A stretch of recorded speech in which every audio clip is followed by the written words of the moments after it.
Before Elias Vance built a life in Harlem, before Marcus, before the garden, he was 19 years old and running as far as an ocean would take him. Let's get busy. Let's do it tonight. You may already know where his story leads. A love that survived a bullet, a lie, and a courtroom. But first, Ghana, a gap year. A country his mother had only ever described. A man with paint under his nails taught him what his hands were for. The kiss came like weather. So did the truth. The man teaching him was already married, and his wife had known all along. This is the chapter that made him. 5 episodes, 1 sitting. Watch it from the beginning.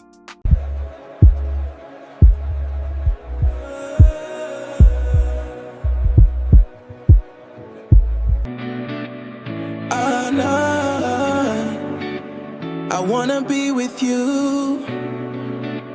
The folder slid across the kitchen table the way his father did everything. Square, level, final.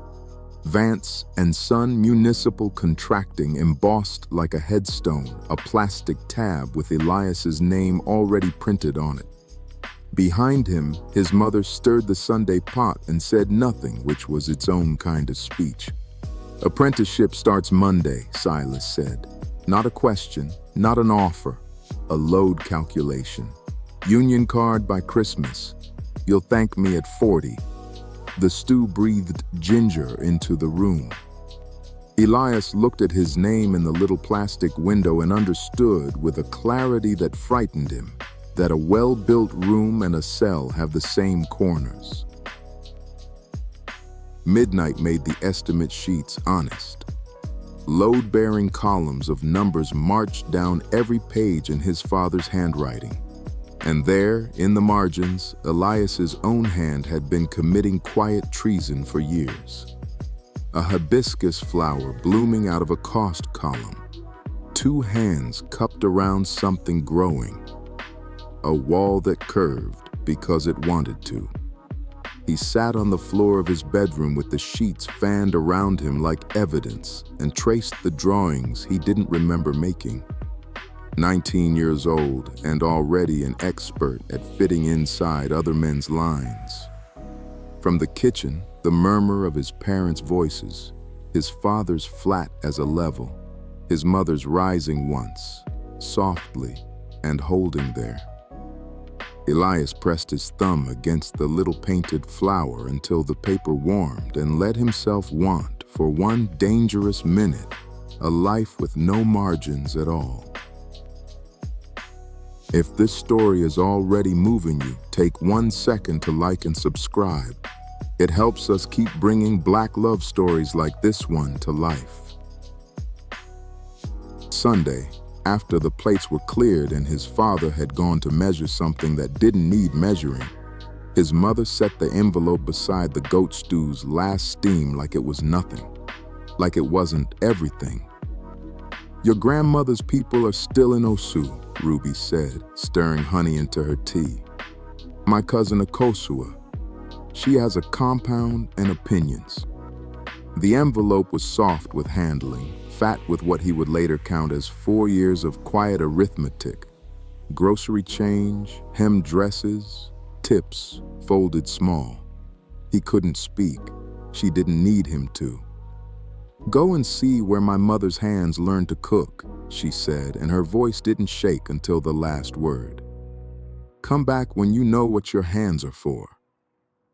Under the table, her fingers closed over his, warm, certain, already grieving the distance and paying its fare anyway. He packed at 4 in the morning, when the house belonged to the Radiators. 1 green canvas backpack, army surplus, older than he was. 3 shirts, the mustard yellow linen his mother pressed last night without being asked. A sketchbook with the first page still blank because blank pages ask a question he'd never been allowed to answer. He left the note on the kitchen table under the salt where his father squared his coffee cup every morning at 6. 12 words, none of them sorry. At the door, he stopped and listened to the house breathe. Radiator tick, refrigerator hum, the small sleeping thunder of his father. And beneath it all, faint as a pilot light, his mother's kitchen still smelling of ginger. He shouldered the pack. The latch closed behind him softer than a held breath. Somewhere over the black Atlantic, the boy beside the window stopped being able to see America. Elias pressed his forehead to the cold oval and watched the dark water run beneath the wing. The same water, he thought, and could not finish the thought, because the same water had carried his blood the other direction in chains, and here he was, riding 30,000 feet above the wound with a paper cup of ginger ale. The cabin slept. He didn't. He opened the sketchbook to its first blank page and wrote at the top, in his mother's tidy schoolteacher letters, "What are my hands for?" Then he watched the sky at the edge of the world turn the color of the inside of a mango, and the question stayed open like a door. The heat met him at the aircraft door like family, palm open, unapologetic. Kotoka hummed with 1,000 homecomings. Banners breathed against the terminal glass. Akwaba, welcome home, the year of return. All around him, the diaspora poured off jet bridges wearing 400 years of distance. Looking, he saw it in every face because it was in his. For something no customs form had a box for. The officer stamped his passport and smiled. First time? First time. No, the man said, handing it back. First time was long ago. This is the return. Elias walked into the shouting gold light of Accra, and his lungs let all the way go.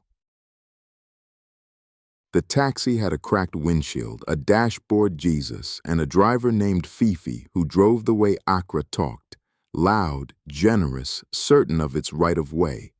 The city came through the open window in whole paragraphs. Plantains blackening sweet over charcoal, diesel, and dust, a wall of speakers trading Afro beats with a tro-tro's horn. Women crossed the traffic like weather, commerce balanced on their heads with an architecture his father's whole firm couldn't draft. A hawker carried a bathroom mirror down the lane of cars, and Elias caught his own face going by. Afro flattened from the plane, eyes wide, grinning like someone had left a gate open. Fifi watched him in the rear view. You're one of the returns. It wasn't a question here either. Auntie Akosua looked at him for exactly 3 seconds before she claimed him. Ruby's boy, she said, and the name in her mouth had a music it was never allowed in New York. The compound in Osu was a kingdom of practical miracles: zinc roof, swept red earth, hibiscus climbing a blue wall, a table that seated however many arrived. She fed him before she questioned him, goat stew that stung his eyes for reasons only partly pepper, ginger beer sharp enough to reset a life. Cousins counted his features aloud and pronounced him theirs. You sleep there, Akosua said, already ladling seconds. You eat everything, and tomorrow Accra will see what you are made of. The generator 2 compounds over sang itself to sleep, and the stars came up over Osu like someone had spilled them. Elias lay on the cot with the night pressing warm through the window netting and called his father. Once. Twice. The third ring cut to nothing. Silas had looked at the screen then, had held his son's name in his hand and said it face down. Elias breathed through the specific arithmetic of that hurt. Then the phone lit. His mother. Did you eat? Did Akosua feed you? Is the hibiscus still on the blue wall? He typed, yes, yes, still there. A pause. The 3 little dots breathing. Then I am there too. Sleep, my heart. He slept with the phone on his chest and dreamed in a color he didn't have a name for yet. By morning, he would learn it was indigo. Morning in Accra didn't arrive. It resumed. By 6, the street outside the compound was a working conversation. Brooms hushing the red dust, roosters editorializing, the tea seller's kettle already breathing steam into gold light. Elias sat on a plastic stool with hibiscus tea in a glass the color of a ruby held to a lamp and watched a city assemble itself with a joy so casual it looked like competence. A woman roasting plantains lifted her chin at him. "You're new." A man wheeling a bicycle heavy with bread said something in Ga to make 3 strangers laugh, and Elias laughed too, at nothing, at everything, at being nobody's apprentice on a street where nobody knew the shape his father had drawn for him. The tea was tart and sweet and unreasonably red. He drank too. The city kept telling him its name. Makola Market did not have an entrance. It had a current. One moment, Elias was on a sidewalk. The next, he belonged to a river of commerce that had opinions about his pace. Towers of tomatoes red as sirens, waxprint fabric in bolts stacked into cathedrals, indigo, gold, a green that hummed. Market women called prices like psalms, ran empires from wooden stalls, made change from aprons that held more capital than his father's petty cash ever had. Smoked fish, silvered whole tables. Shea butter sat in drums like moonlight by the kilo. Somewhere close, a stereo losing its mind in the best way. He surrendered his straight lines. The market bent him around corners it chose, spun him past a mountain of yams, and then, as if the whole roaring current had been aimed all along at one wall, it let him go. The wall was 4 stories of fire. Elias stopped so completely that the market current parted around him, annoyed, and he didn't feel it. A man rose across the entire brick face of the building, a black man with locks pouring down his shoulders, rendered in golds and impossible blues, and in his cupped hands, held the way you hold a thing you would die before dropping.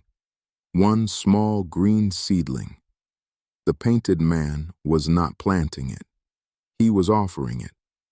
Elias's chest did something tectonic. He didn't have the word yet for why his eyes were burning in a market at 10 in the morning. He only knew that somebody in this city had taken everything he'd been sketching in the margins of his father's arithmetic for 19 years and made it the size of a building. The seedling's smallest leaf was still wet. Above him, paint dripped from a scaffold like rain that had changed its mind. He followed the drip upward. 2 stories overhead, on a scaffold lashed from bamboo like a drawing of the idea of a scaffold, stood the painter. Bare-chested in the climbing sun, dark mahogany skin glistening with the honest sweat of vertical work, mud-splattered denim shorts, a carved wooden pendant swinging from a leather cord as he leaned out over gravity like it was an old friend who owed him money. His twists were cropped short and sculptural, cuffed in small rings of gold that caught the light when he moved. And he moved the way the market moved, certain, unhurried, entitled to the air. A full mustache framed a mouth that was already, Elias realized with a jolt, smiling, down at him. The painter sat back on his heels on the bamboo, brush loose in paint-stained fingers, indigo to the wrist, and looked at the boy looking at his wall the way you look at weather arriving. "You've been standing there 11 minutes. The painter's voice came down easy, English rolled warm around Ga vowels. "The record is 9. Tourists take a picture and go. You..." He pointed the brush, and a drop of indigo committed to the air between them. You look at it like it's a mirror. Elias's mouth went dry in the wet heat. Maybe it is, he called up, and didn't look away. The painter laughed, dimples deep enough to plant something in, gold cuffs flashing. A mirror that needs finishing, then. The man in my wall has his roots. Where are yours? Elias meant to answer with his mother's country. What came out was the truth. I'm here to find out. The painter considered him for one long amber second. The way Elias would think later. You consider a wall before the first stroke. Then he reached into the paint bucket hooked to the bamboo and tossed. The brush turned twice against the sun, handle over bristle, a small wooden comet trailing indigo, and Elias's hand, his soft, unemployed, treasonous American hand, rose and caught it clean out of the air before his mind had voted. The wooden handle was warm. Paint kissed his wrist, blue as the dream he couldn't name 2 nights ago. Above him, the painter was already turning back to the wall, as if the whole thing was settled, as if it had been settled since the market current chose this street. Bottom corner needs earth, he called over his shoulder, gold winking in his twists. Brown first, then we teach you green. I'm Kwesi, a beat. The wall will want your name too. Elias, he said to the wall as much as the man, and put the brush to the brick. His first stroke was terrible, crooked, apologetic, the stroke of a boy raised on rulers, and Kwesi, dropping down the bamboo to land beside him, looked at it with delight. Good. You brought honesty. He didn't correct the line. He built beside it, dragging a horizon of ochre along the wall's base until Elias's crooked mark became a root. Again. Slower. The wall isn't going anywhere. You are the one always going somewhere. Leave it outside. The second line came out less like an apology. Shoulder to shoulder, they laid earth under a giant, and nobody on the street knew a boy's life was quietly changing hands. By afternoon, the sun had opinions and the wall drank paint faster than they could feed it. Elias's shirt was tied at his waist. His shoulders had found the rhythm the way shoulders do when the mind finally leaves them alone. Kwesi worked beside him in running commentary. Small, small. You paint like you're being graded. Who is grading you? Send him to me. And the teasing landed soft, because under it ran something Elias had never received from a man with authority over his hands: delight. They traded the water bottle and the names of things. This brown is Shea Hill's clay. This blue walked here from Intonso. This gold we make ourselves.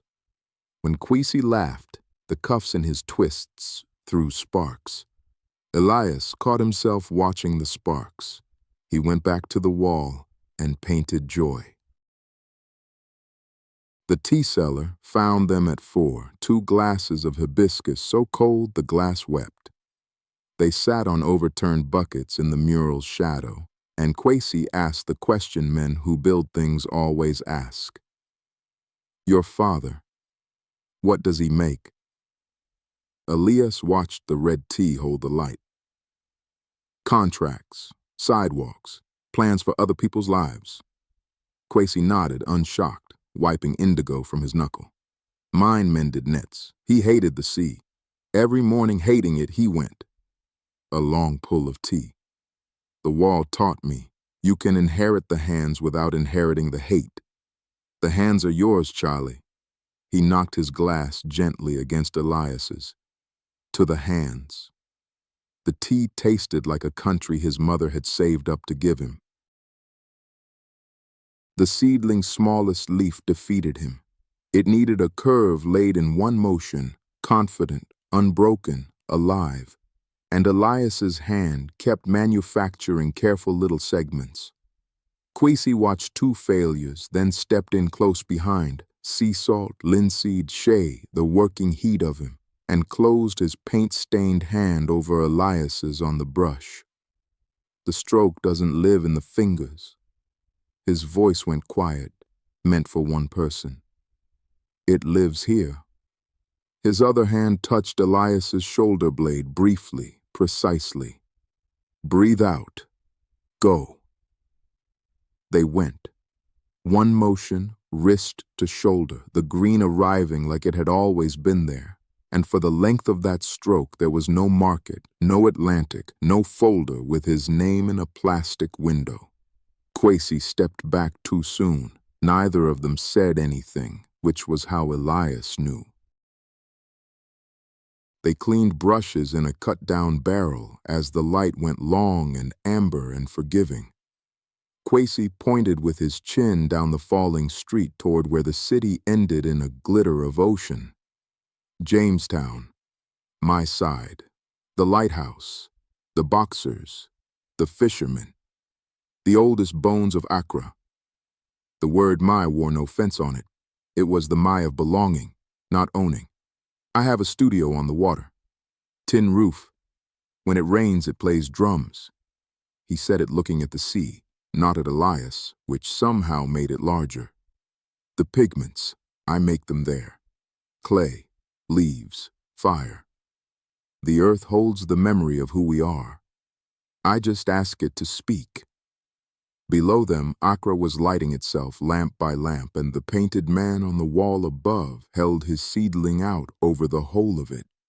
Elias dried his hands slowly, deliberately, memorizing the shape of an invitation that had not quite been spoken yet. Akosua's courtyard. Night. The phone propped against the ginger beer bottle. His mother's face filled the screen from a Bronx kitchen one whole life away, and when Elias turned the camera to show his hands, indigo in the creases, ochre under the nails, Ruby went silent the way she only did in church. Whose colors are those? A wall's, he said, a painter's. Mama, I painted a leaf today, and it'll be there tomorrow. She pressed 2 fingers to the screen. He pressed his back, stained to hers. Behind her, a shape crossed the kitchen without slowing. His father's voice, off-screen, level as ever. Tell him rent is not a color. Ruby's eyes didn't waver. He kept your note. It's in his shirt pocket. He thinks I don't see. The lantern made the courtyard a small gold country, and Akosua held citizenship in every story. She dealt photographs from a biscuit tin like cards from a winning hand. Your grandmother, before she crossed. 16. A girl in Sunday cotton, chin up, eyes Elias had inherited by way of Ruby, standing before this compound's same blue wall. She cooked with her whole back, like your mother. She sang in God of the pot, so it wouldn't get lonely. Elias held the photograph the way Kwesi held a loaded brush. Why did she leave? Akosua looked at him over the lantern. For the same reason you came, to find out what her hands were for. She closed his fingers over it. Keep it. A compass should have a face on it. Sleep circled the cot and declined to land. Past midnight, Elias gave up honorably, lit the stub of candle, and opened the sketchbook to the page that had been blank since New York. The page with the question at the top in his mother's borrowed handwriting. What are my hands for? He drew, not the mural, the making of it, a bamboo scaffold against gold air, a brush turning twice in the sun with its little comet tail of blue, 2 hands on one handle, one of them certain. He drew the gold cuffs. He caught himself drawing the gold cuffs, drew them anyway, and sat back, heart going like the market at 10 in the morning. Outside, Osu breathed. Somewhere west, an ocean he had crossed. Somewhere south, a tin roof waiting for rain. He looked at the page a long time. Then, under his mother's question, he wrote one word, painting, and the question mark was the least honest thing on the page. By late morning, a small crowd had accumulated the way crowds do when a thing nears its becoming. Market women with hands on hips like inspectors general, two boys narrating every stroke, the tea seller declaring free glasses a civic act. The seedling wanted its final green. Quasi loaded the brush and, with the whole street watching, held it out, handle first. Your leaf, your finish. Elias's hand was steady in a way that was 19 years overdue. One motion, breath going out, and the seedling stood complete in the giant's offered hands, 4 stories of patience ending in one green instant. The street made a sound like a wave deciding. Quasi looked at Elias with those missing nothing eyes and said, entirely to him, "Look what grows when you stop asking permission." Golden hour poured down the street and set the finished wall alight. They stood before it side by side, paint-stained, shoulders not quite touching, and Elias felt the day settle over him with a weight that wasn't weight at all. Quasi packed his brushes with the unhurried ceremony of a man who has never been late for anything that mattered, shouldered the roll, and turned down the hill toward Jamestown and the sea. 3 steps. Then he stopped, half gold in the falling light, and looked back, dimples arriving before the smile, gold winking in his twists. Come back tomorrow. The wall isn't finished. A beat. The ocean glittering far below like a promise with the tide behind it. Neither are you.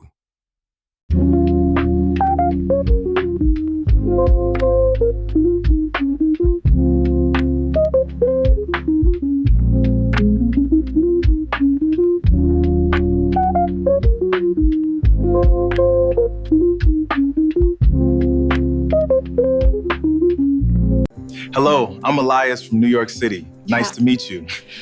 Finally, I meet my husband's new friend.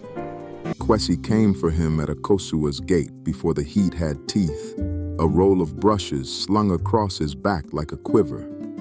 They walked down through Accra's oldest bones, lanes narrowing, colonial stone gone soft at the edges, laundry strung like prayer flags between balconies that had watched 2 centuries pass.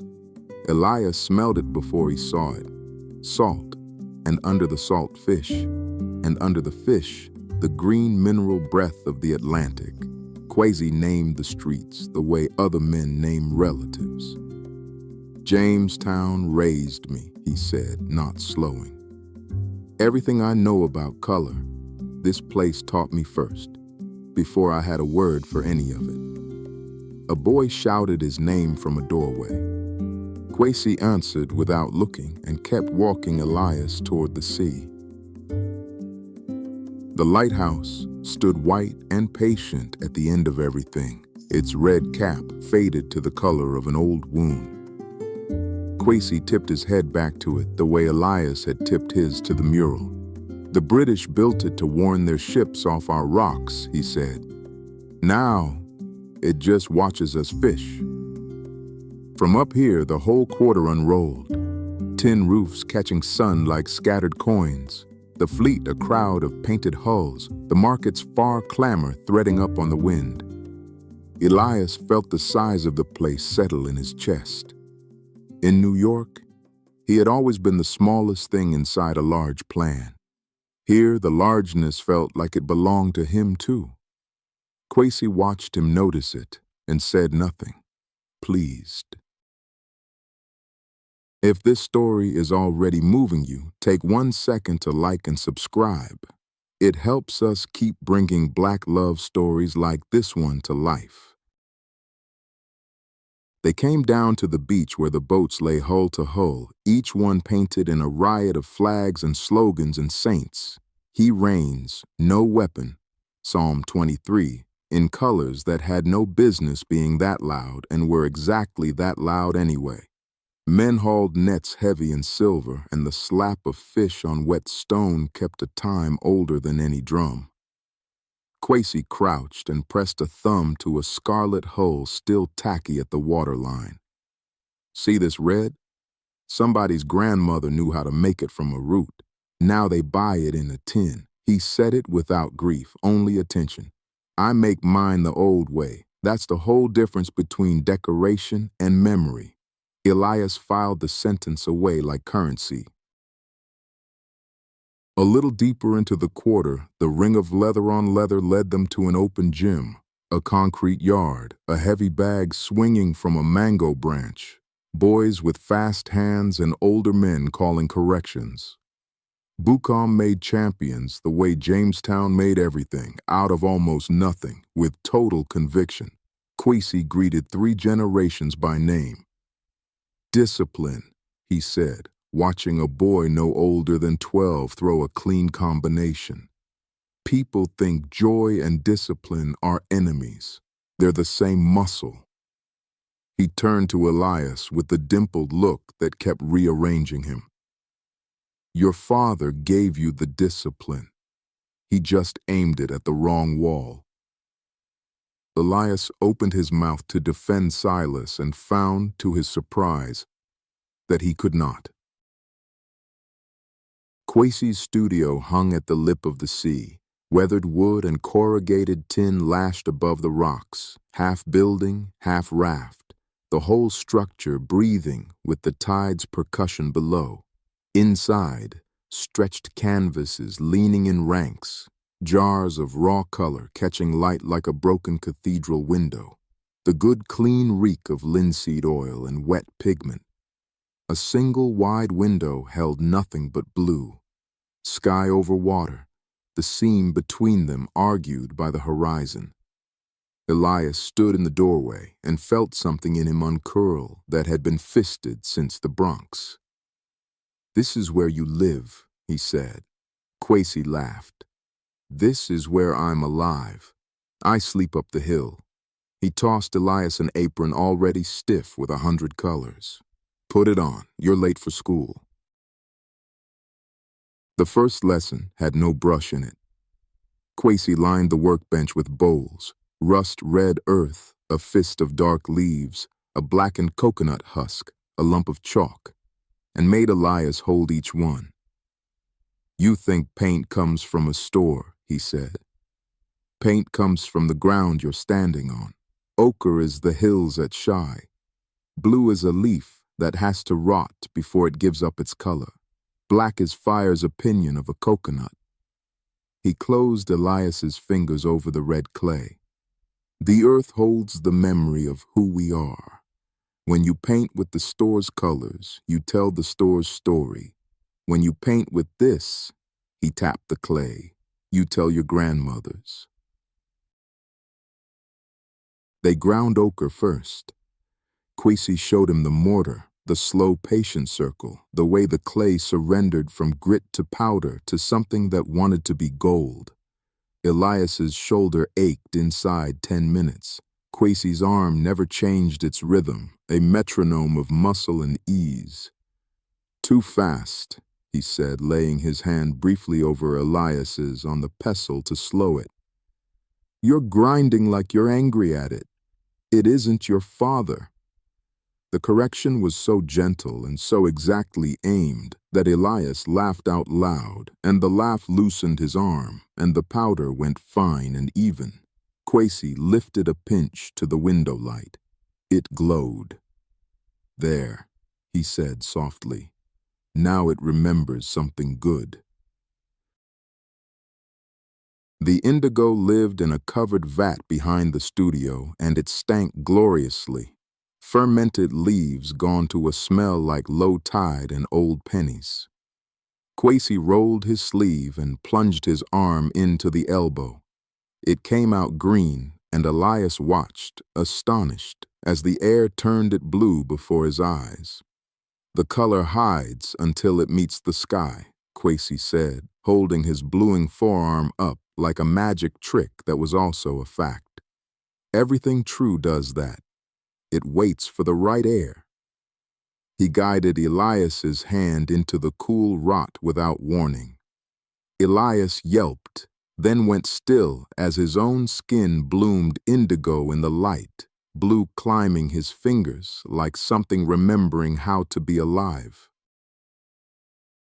The black came from fire.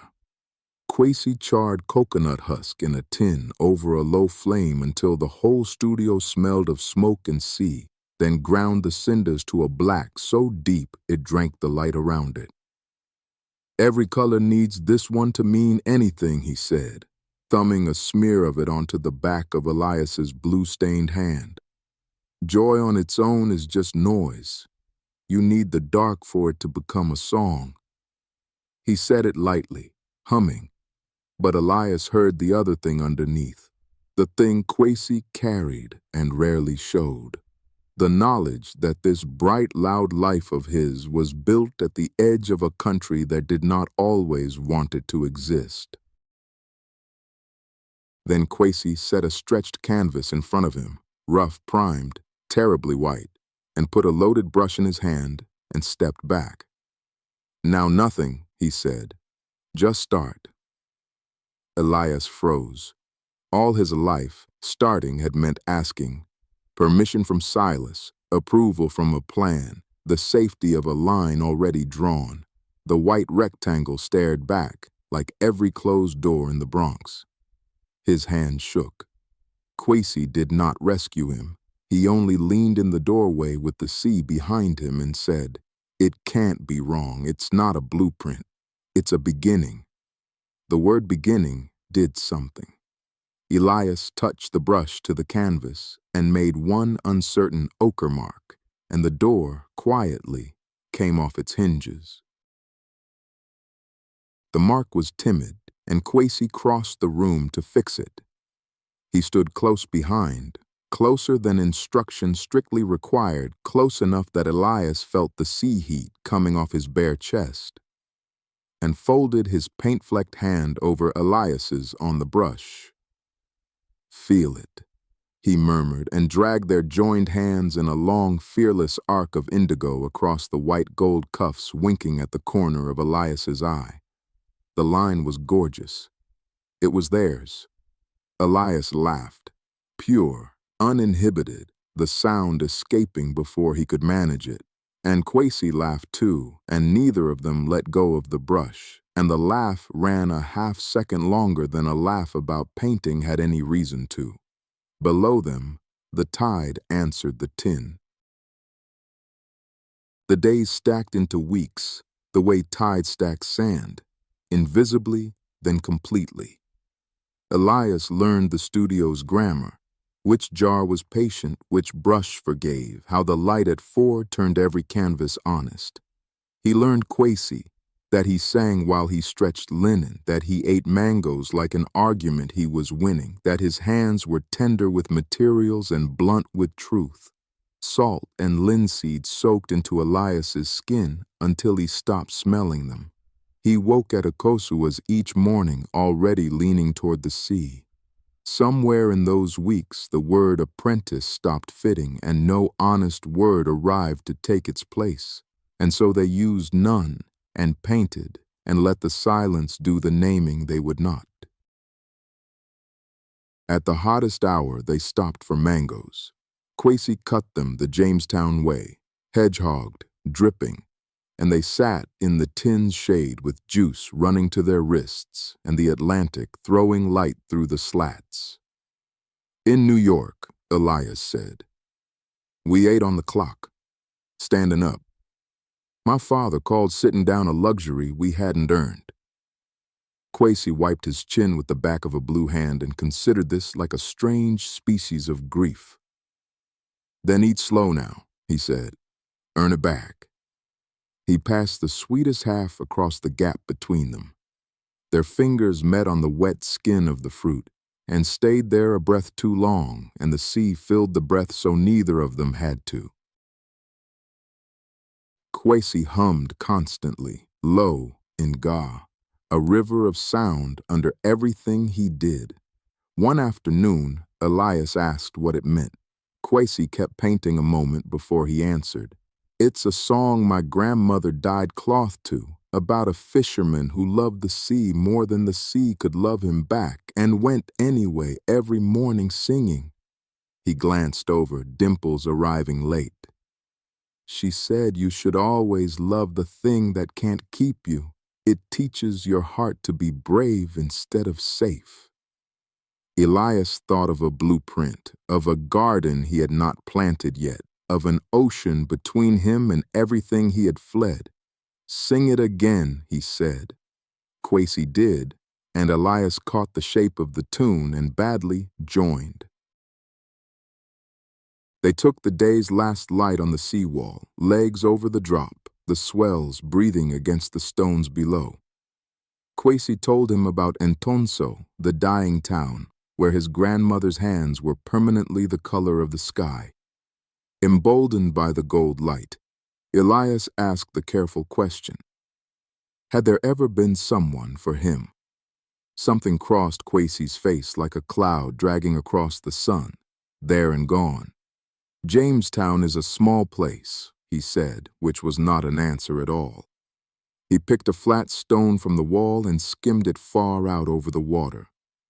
Elias let the not answer stand the way Kwesi had taught him to let silences stand, and filed the passing cloud away, uneasy, for later.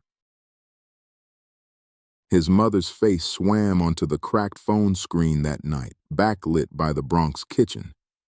Baby, look at you, you're so dark, you're eating.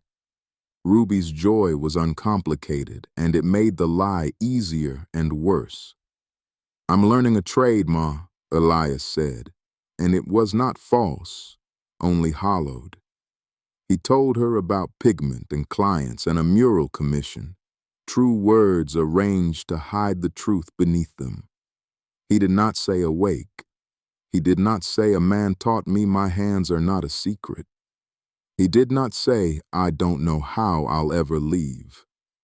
Ruby beamed at her boy becoming useful, and Elias smiled back across 5,000 miles and let her believe the small story so he could keep the enormous one. After she hung up, the compound went quiet around him, cicadas and a far high-life guitar and the settling tick of the day's heat leaving the walls. Elias sat with the dark phone in his hands and felt the residue of the beautiful lie coat his throat. He was not ashamed of the man he was becoming. He was ashamed only that the two people he loved most now lived on opposite shores of a sentence he could not finish. Somewhere down the hill, Kwesi was singing to the sea about loving the thing that could not keep you.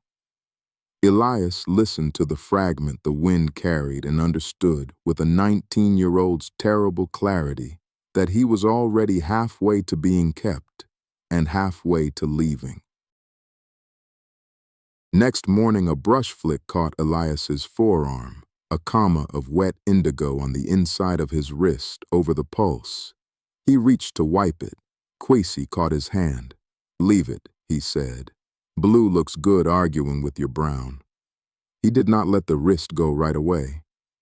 His thumb rested a moment over the smear, over the pulse beneath it, and Elias felt his own heartbeat report itself into that touch, loud and treasonous. Neither man moved. The tide worked the rocks.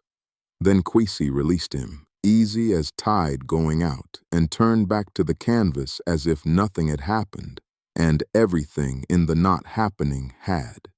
Elias wore the blue mark all day and washed it off that night like a confession. One morning, Kwesi rolled his brushes with unusual ceremony.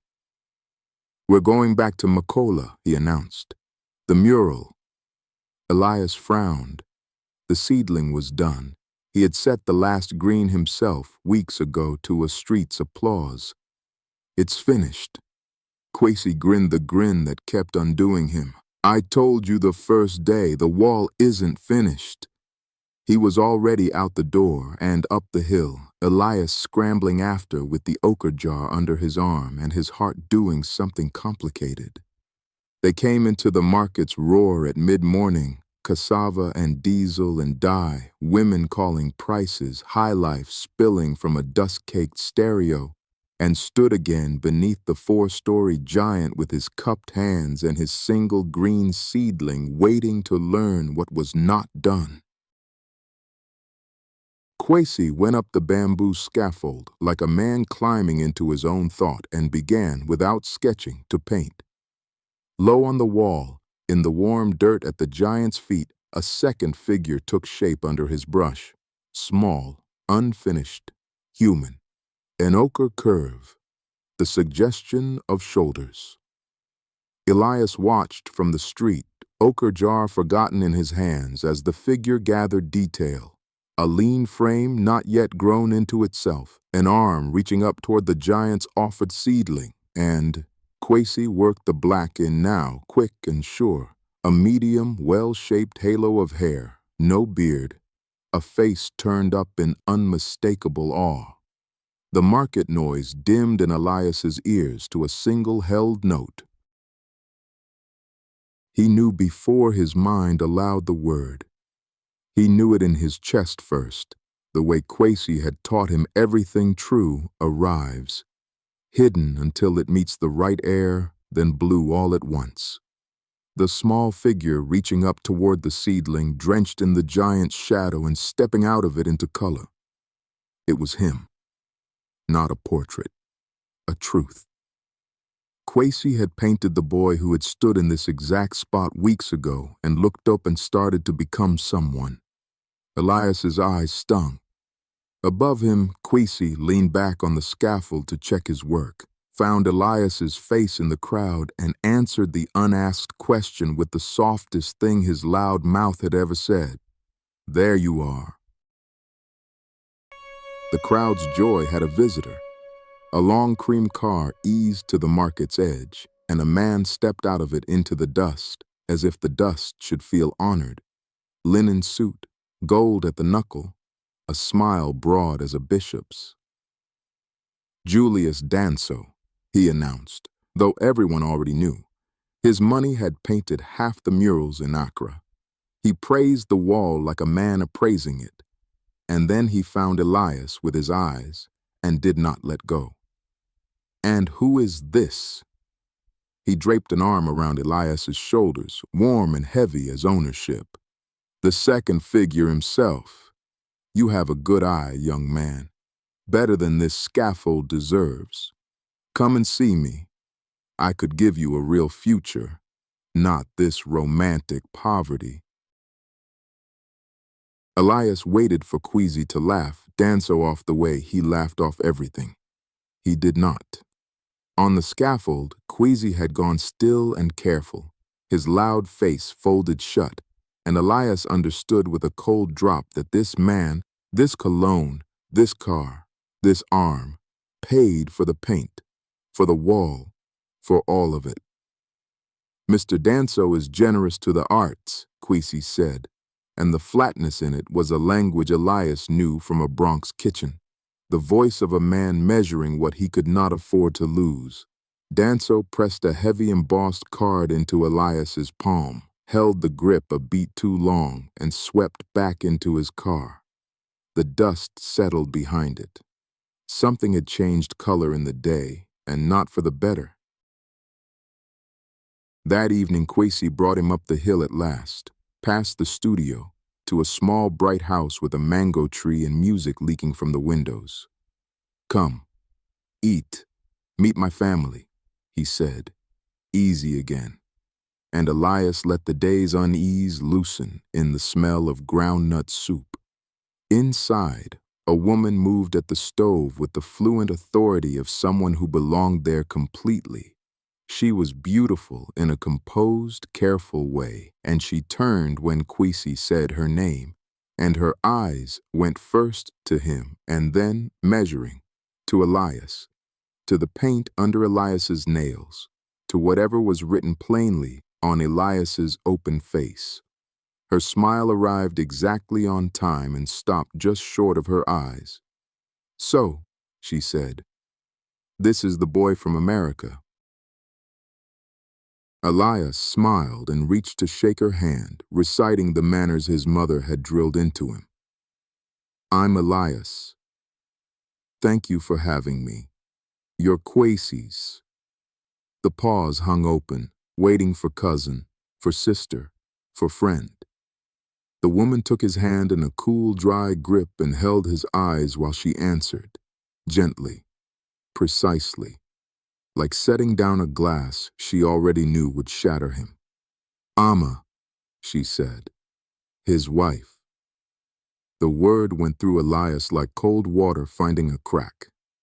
Behind him, the screen door ticked in the sea wind. Kwesi, the man who had spent weeks teaching him that his body was not a secret to be managed, would not meet his eyes. And far down the hill, unheard by any of them, a long cream car idled in the dark, its headlights patient.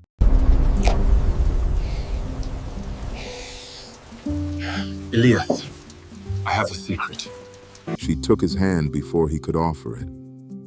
Her palm was cool and dry, and she held on half a second longer than a stranger should.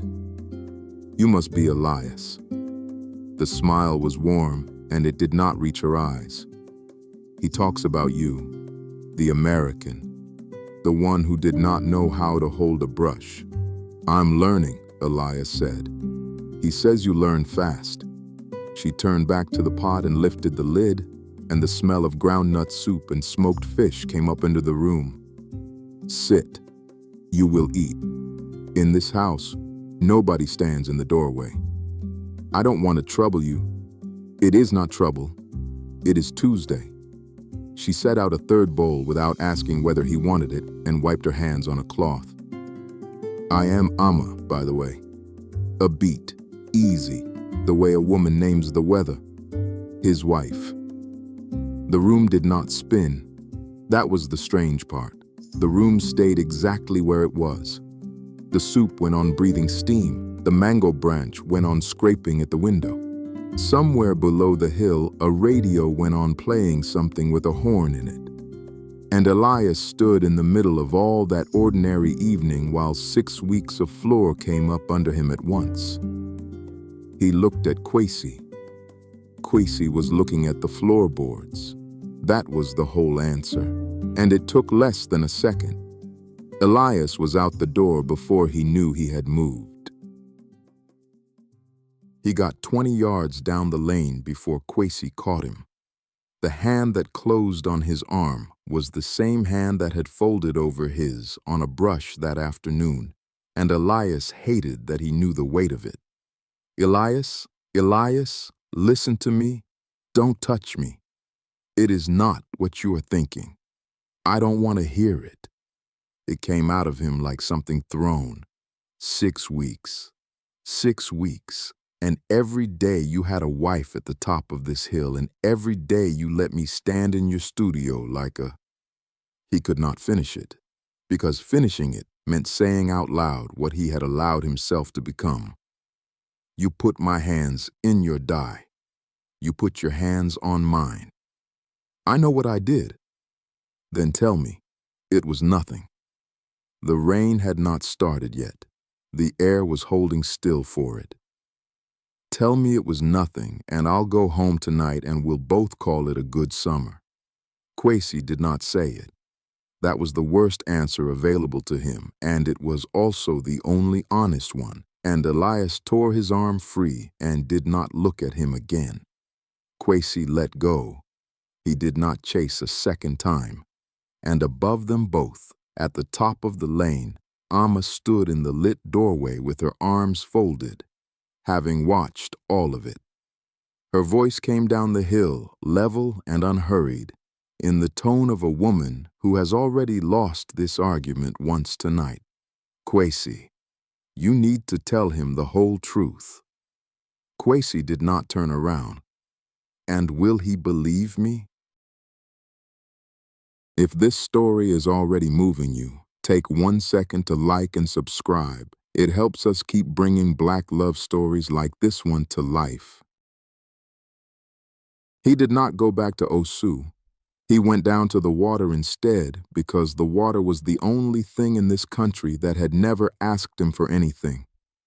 The tide was out. The beach past the fishing boats was empty, the light going amber and then bronze and then nothing at all, and the sand still held the day's heat in a way that came up through his shoes. He walked in with his clothes on, ankle, knee, thigh. The Atlantic was warm as blood and stronger than it looked, and it dragged at the canvas of his trousers and pushed him gently, patiently, sideways. He kept going. He was not thinking. That was the part that frightened him afterward in daylight when he could think again. That there had been no thought in him at all, only the wanting to stand somewhere that the last hour had not happened. The water reached his waist. Then the wind turned, and it brought him the whole coast at once. Wood smoke and frying plantain from the stalls behind the seawall, wet rope, two-stroke exhaust, salt drying on hot stone, and underneath all of it the green mineral breath of the ocean itself, older than every man who had ever lied to him. And then, closest of all, rising off his own soaked hair, rosemary. The oil his mother had worked into his scalp with both hands at the door in Brooklyn, 6 weeks and 4,000 miles ago. Still there. Ruby's kitchen came up around him whole, goat stew and ginger, her palm flat on the back of his neck, her voice saying, "Come back when you know what your hands are for." Elias stopped moving. He stood chest deep in the Atlantic and smelled his mother. Then he turned around and waded back and sat down hard in the wet sand, soaked through, shaking, alive and furious about all three. He stayed away from Jamestown for 4 days. He painted in Akoshua's courtyard instead, on scraps, on a warped board, on the back of a broken calendar.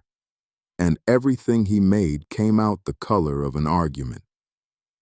She watched him from the kitchen door and did not ask, which was its own kind of asking. On the 4th evening, she came out with 2 cold bottles of ginger beer, sat down heavily in the plastic chair beside him, and waited until he spoke first. "Auntie, can I ask you something?" "You have been asking me something for 4 days. You have only been doing it with paint." He almost laughed. "If a man here is—" He turned the bottle in his hands, looking for a word that would not cost anything, and did not find one. "If a man is like me, what does he do?" Akosua drank. Somewhere over the wall a child was being called in for the 3rd time. "In this country a man can lose everything for what he is," she said. "His work, his mother, his freedom, not always, not everywhere. But often enough that every man like you knows somebody it happened to." She set the bottle on her knee. "So, some of them build a house in front of the house, and the people inside it. Some of them are also hiding." She looked at him properly then. "I had a cousin, Kofi. He lived 40 years with a man he called his business partner, and all of Osu called him that too. To his face, at his table, at his funeral. Kofi's mother went to that man's house every Sunday for 30 years and never once used another word for him. That was the arrangement. That was also the love. Both things. At the same time. It's still a lie." "Yes." She patted his knee twice, the way Ruby did. "I am not telling you it is right. I am telling you it is old, and that the men who build them are not always cowards. Some of them are only tired." She stood, her joints complaining, and went into her stew, and left him with the thing he had not wanted. Understanding. Understanding was worse than betrayal. Betrayal he could have walked away from clean. The card had been on the shelf above his cot since the market. Julius Danso, and beneath it, a company name with the word Holdings in it. heavy cream stock, letters you could feel with a thumb. Elias had turned it over perhaps 40 times. He hated what it did to him, because there was a voice in him that sounded exactly like Silas Vance, and the voice was not cruel. That was the problem. It was reasonable. It said, "That man has a plan and a bank, and you have a brush and a lie you told your mother." It said, 6 weeks, and what do you have to show? It said, your father never once in his life took a wage from a man who was going to disappear in the rainy season. He had come 4,000 miles to get out from under that voice and had found it waiting for him in his own mouth. Patient. Buttoned to the collar. He thought about calling Ruby and asking her what to do, and knew before the thought finished that he would not, because the first question out of her would be, "Who is this man?" And the second would be, "Why does it matter so much to you what a stranger thinks you are worth?" And he had no answer to the second one he could say out loud to his mother. He put the card back on the shelf. He turned the light off. He took the card down again in the dark, twice, just to hold it. The car found him on the Osu Road 2 mornings later, which meant it had not been looking by accident. The window came down on cold air and bergamot. Young Vance. Danso never took the sunglasses off. Ride with me. 10 minutes of your life. I'm walking to the market. The market has been there 500 years. It will wait for you. The door opened by itself. The interior was cold enough to raise the hair on Elias's arms, and Accra went past behind tinted glass in a version of itself he did not recognize. Quieter, prettier, further away, the whole roar of it sealed out like weather. You are wondering what I want. Danso said it comfortably. Everybody in this city wonders that. It is exhausting for them and restful for me.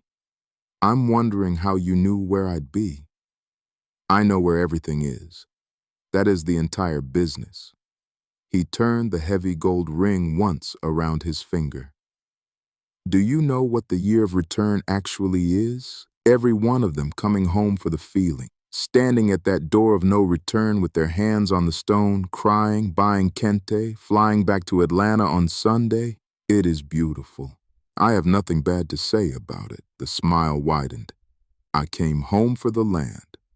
Elias laughed politely. He would remember that sentence later. In a doorway at Cape Coast, in a courtroom with a lawyer in a second-hand blazer, and 9 years after that, in a Harlem community meeting where a man in a very good suit explained why a lot on 129th Street was already spoken for. And each time he remembered it, he would not laugh. You are not going to ask me what I do with it, Danso said. You'll tell me. I will. He seemed genuinely delighted. That is the first honest thing anybody has said to me all week. The building was an airport residential, glass and pale concrete, and a lobby that smelled of nothing at all.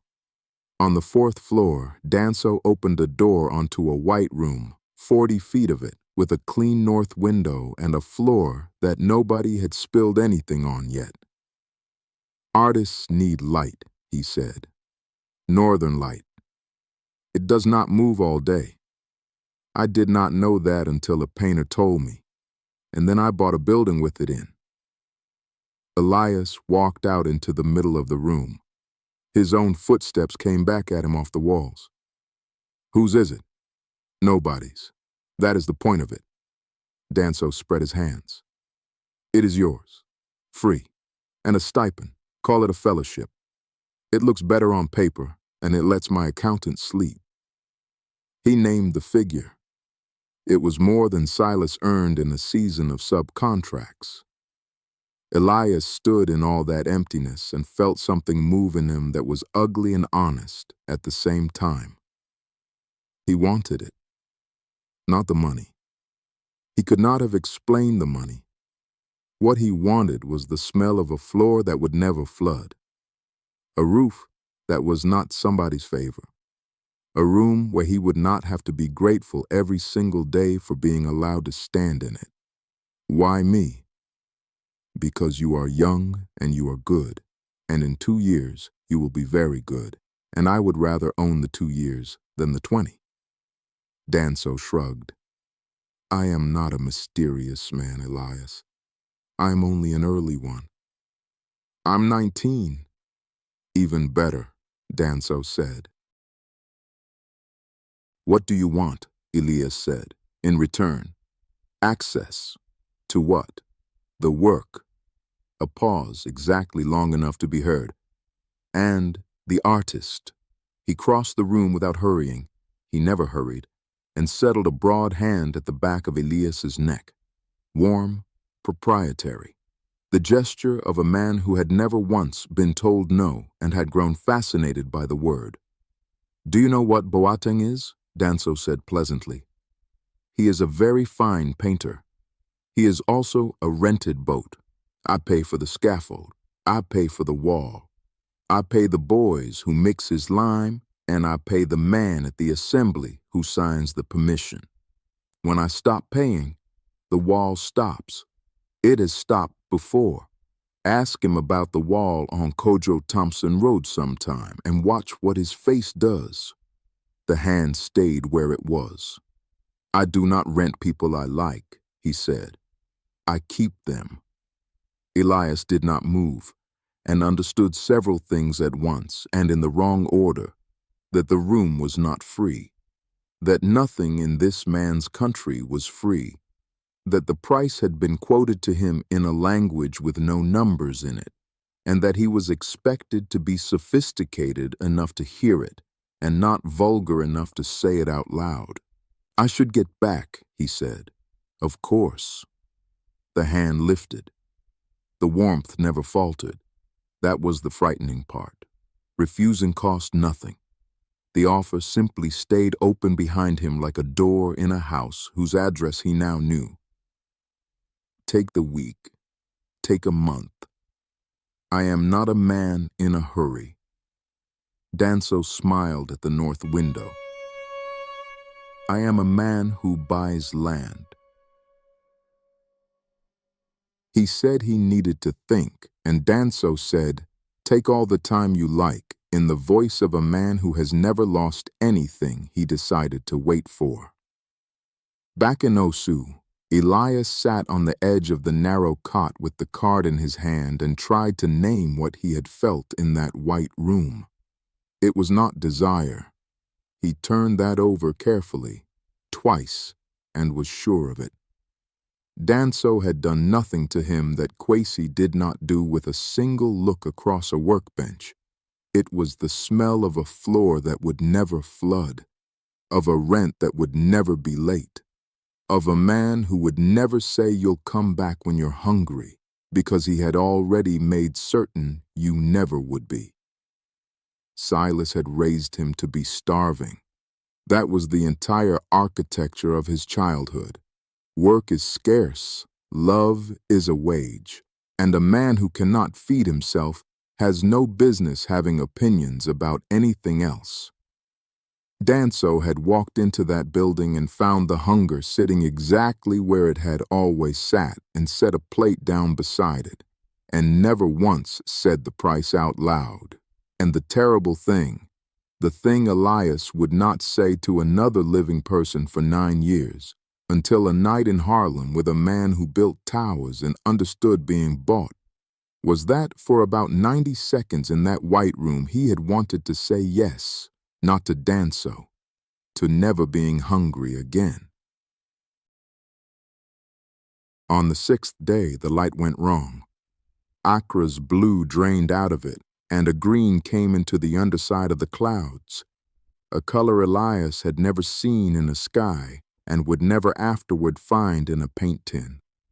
Sick and luminous, the color of a bruise lit from the inside. The air stopped moving, completely.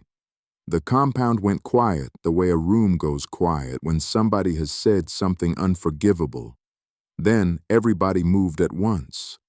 Akosua and two cousins pulled the laundry down in armfuls. A boy ran past the gate with a sheet of roofing tin held over his head like a shield. Somebody's radio said the word storm, and everybody kept working. Inside, Akosua said, going past him with a basket on her hip. It is coming off the sea, and it is coming fast. How long? An hour. Less. She stopped in the doorway and looked at him, and Elias understood that she had been watching him for 4 days and had already read the whole of a sentence he had not written yet. Elias. Auntie. The road at the bottom of Jamestown floods, she said. Past the knee. It floods every year, and every year some fool is caught on the wrong side of it. A pause. Do not be a fool late. If you are going to be one early. Elias stood in the middle of the courtyard with a wet shirt in his hands and the green light on his face. Then he put the shirt in the basket and went for the road. He caught a trotro as far as the ring road, jammed shoulder to shoulder with market women and a man holding a live chicken with the calm of long practice. And he walked the rest. Down through lanes he now knew by their smells.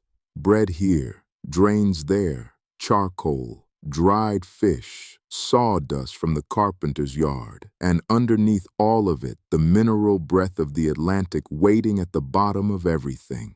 The first rain came in fat separate drops that hit the dust like coins and stayed round for a second before they sank. Shutters came down the length of the street in a rolling clatter. A woman shouted at him from a doorway, laughing, calling him a fool in Ga, and then again in English, so that he would be sure of it. And he raised a hand to her and kept going. His shirt went from mustard to ochre as it soaked, and the linen turned heavy and honest against his back. Somewhere behind the rooftops, the thunder had started, still far out over the water, arriving so long after its lightning that the storm felt enormous and unhurried, a thing working to a schedule that had been set before anyone asked. By the time he reached the sea road, the sky had shut like a lid and the water was coming sideways off the rocks, and he could taste salt that had never touched the ground. He was running. He was also, he realized, smiling. And he had no intention whatsoever of examining why. He found Kwesi on the studio roof in the wind, barefoot on wet tin, hauling a tarp down over the north side with a rope held in his teeth. He did not say, "What are you doing here?" He did not say, "You came." He took the rope out of his mouth and pointed with his chin. Corner. There. Pull. So Elias pulled. They worked half an hour without a conversation. 4 hands on rope and canvas, the tarp cracking like a sail, the sea below going the color of gunmetal and hitting the rocks hard enough to come up through the stilts and into their knees. Twice the wind took the canvas and twice they got it back. Once Elias's foot went out from under him and Kwesi's hand closed on his wrist and held him, without comment, until his feet found the tin again. And then let go, without comment. Tighter, Kwesi said. That knot will open in the night. It's fine. It is fine until 3 in the morning when the roof is in the sea and I am standing in the rain explaining to my landlord that it was fine. He crouched and redid it himself, fast, without making anything of it. Now it is fine. When the last corner was set, he dropped through the hatch, and Elias followed, and the wind slammed the door for them, and the sudden inside quiet was louder than the storm had been. The light died at 7, not just the studio, the whole quarter. Jamestown went black in a single breath, and there was a moment of complete darkness in which Elias could hear the man across the room breathing and nothing else at all. Then a match. Kwesi's hands cupped around it, his face coming up orange out of nothing, and the kerosene lantern caught and steadied. The room came back one object at a time. Jars of pigment throwing color on the ceiling. Canvases leaning against the wall like people waiting to be called. The wide window a sheet of running water with no sea behind it, only the sound of it. Rain on corrugated tin is not a sound. It is a room you sit inside. Every year, Kwesi said, setting the lantern down on the workbench. Every year they promise us the cable. Every year the storm comes first. He sat down across from Elias. You are soaked. So are you. I live here. You came 4 kilometers to be soaked. It is not the same thing. There was a long silence with the rain in it. I did not think you would come back, Kwesi said. I didn't either. Then why did you? And Elias, who had rehearsed a speech the entire way down the hill, 6 days of it, sharpened, every line a small clean cut, found that the room was too small and too lit and smelled too much of linseed and salt and rain on hot wood for any of it to survive. So he said the true thing instead. Because 4 days of hating you didn't take, and I need to know whether that's my fault or yours. The road floods at the junction, Kwesi said. By now it will be past the knee. I know. So you knew when you came down. Yes. Kwesi took that in and did not do anything clever with it, which Elias was grateful for in a way that annoyed him. Thunder came over the water so long after its lightning that it seemed to belong to a different night altogether. Then you will sleep here, Kwesi said. There is a drop cloth. It is not comfortable. I've slept on worse. In Brooklyn, my father made me sleep in the truck once, all night, because I gave him too much lip about a job I didn't want to do. Elias heard himself say it and did not entirely know why he had. Kwesi's face did something complicated. How old? 14. He turned a jar of pigment a quarter turn on the bench, the way another man might light a cigarette. And here you are, 4 kilometers in a storm, sleeping on a floor because you chose to. He looked up. Your father should be careful. He is teaching you the wrong lesson extremely well. Elias's shirt was stuck to him. His hands were shaking, and it was not the cold. Tell me the truth, he said. All of it. Not the version that makes you look good, and not the version that makes you look bad either. I'll sit here for all of it. Kwesi looked at the lantern for a while. Then sit, he said. Her name is Ama Boateng. It was Ama Mensa. We married on a Tuesday at the registry in Accra Central with 2 witnesses from her church who believed they were doing something holy. Kwesi turned his hands over and looked at the indigo in the beds of his nails while he talked. Her landlord had begun asking why no man came for her.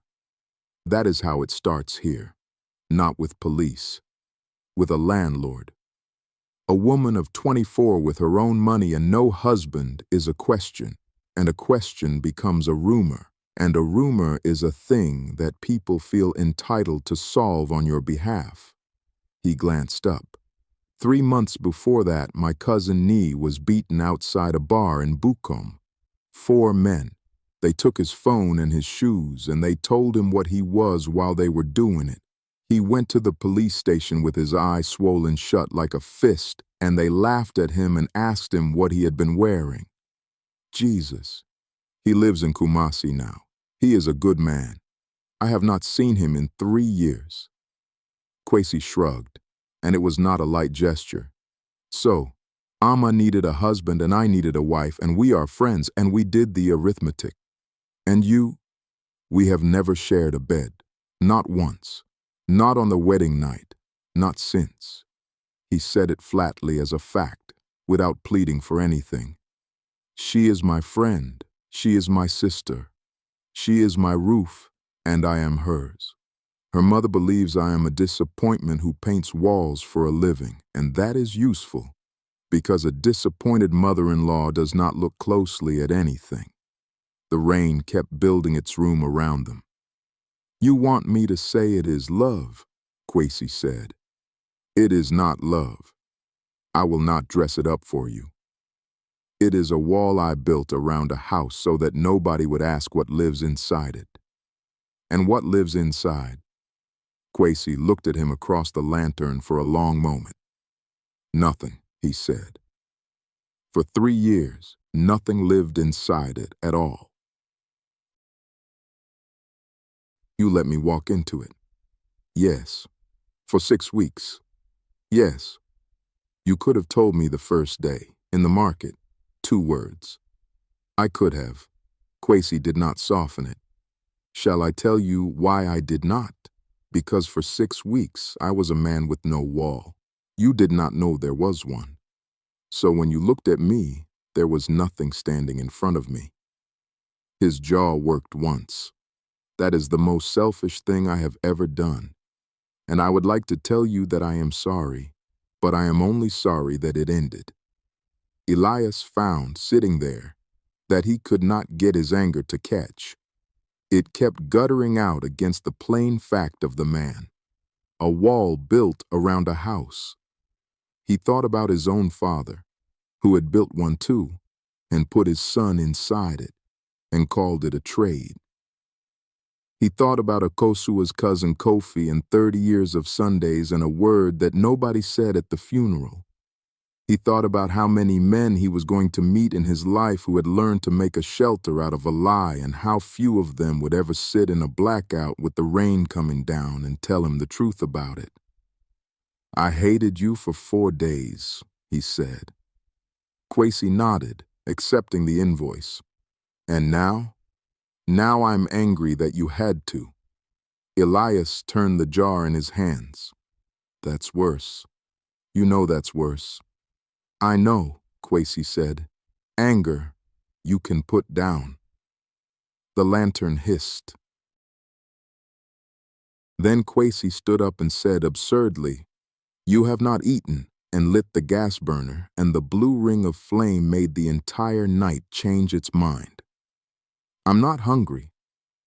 That is not a fact about hunger. It is a fact about your mood. He was already moving. Onion, tomato. A Scotch bonnet he split with his thumbnail. Sit there. Do not help me. You chop like a man doing arithmetic. He cooked the way he painted. No measuring, total conviction, whole minutes of standing perfectly still, and then a burst of certainty. The rice went in to take the color. Steam came up and put a warm hand on both their faces. Yalof rice in a blackout, in a storm, on the lip of the Atlantic, out of one dented pot. He found palm wine in a jerrycan and poured it into 2 paint-stained jars, and they sat down on the floor with their backs against the workbench and their shoulders touching and ate with their fingers, because there was 1 spoon and neither of them wanted it. This is better than Auntie Akosua's, Elias said. I will deny saying that. You will deny it to my face and repeat it to hers, and she will beat you with a spoon for lying to a woman who feeds you. He told a story about a goat that had got up onto the scaffold on Kojo Thompson Road and stood there for 4 hours while 3 men and a policeman negotiated with it. And Elias laughed until he had to put his jar down on the boards. And the laugh turned into something else halfway through, and he had to look at the ceiling for a moment. Quasi let him. He did not name it. He only pushed the pot an inch closer and said, Eat more. Afterward, Quasi took a jar of indigo down off the shelf and set it in the lantern light, and the blue in it looked like something that had been alive fairly recently. You know Adinkra? I've seen the shapes. Cloth, jewelry, the stalls at the airport. Everybody has seen the shapes. He wet a fine brush. Nobody asks them what they say. They are not decoration. They are sentences. He drew on the bare boards between them as he spoke, quick and sure. A bird, its body walking forward, its head turned all the way back. Sankofa. Go back and get it. It is not nostalgia. That is what the tourists make of it. It is an instruction. Whatever you left behind that you still need, go back for it. It is not shameful to return. Two ram's horns, locked together. Duenamin, strength and humility in the same body, or it is not strength. The ram will fight anything. The ram also puts its head to the earth when it is time. He glanced up. A man with only the horns is a bully. A man with only the head down is furniture. A small crowned lattice, careful and symmetrical. Nyami inti, by God's grace. It is what you say when you have survived a thing you had no business surviving. He held the brush still. Rain on the tin. Somewhere below the boards, the Atlantic going about its 10,000-year business. My grandmother dyed cloth in Natanso, he said. She put these on people her whole life, on cloth for funerals mostly. I am the first man in my family to put them on a wall instead of a body. Then he looked up. Take off your shirt.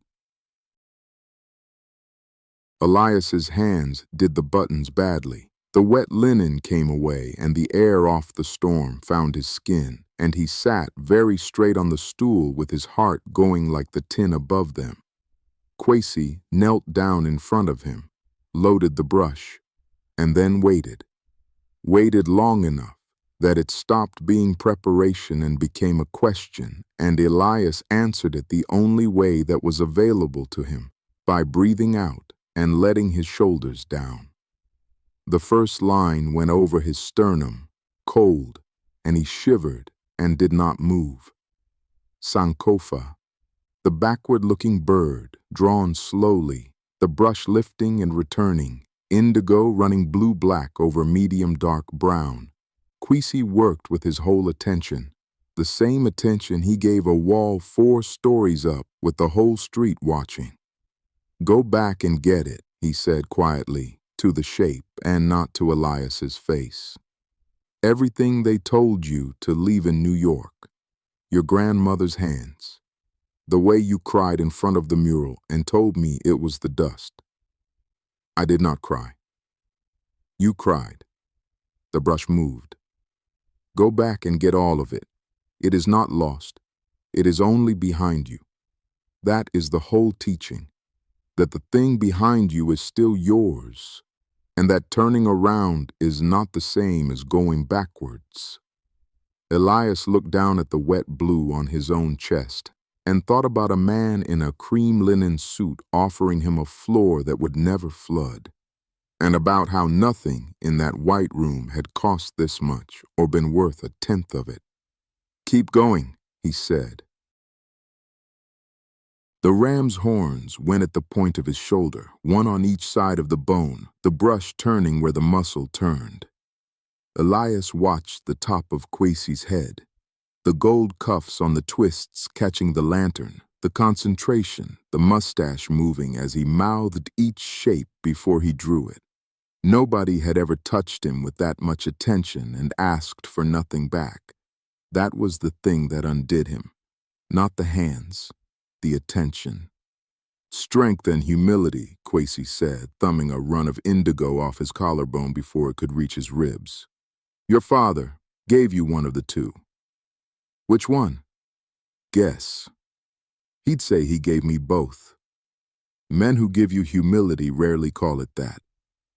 The brush paused. I am not going to insult him. I have never met him, and he made you. So he did at least one thing correctly. But a man who teaches his son that he is worth exactly what he can carry has put the horns on the wrong ram. He's not a bad man. I did not say bad. I said wrong.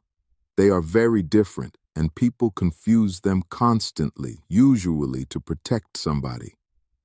Kwesi sat back on his heels and looked at the shoulder critically, the way he looked at a wall in the last hour of light.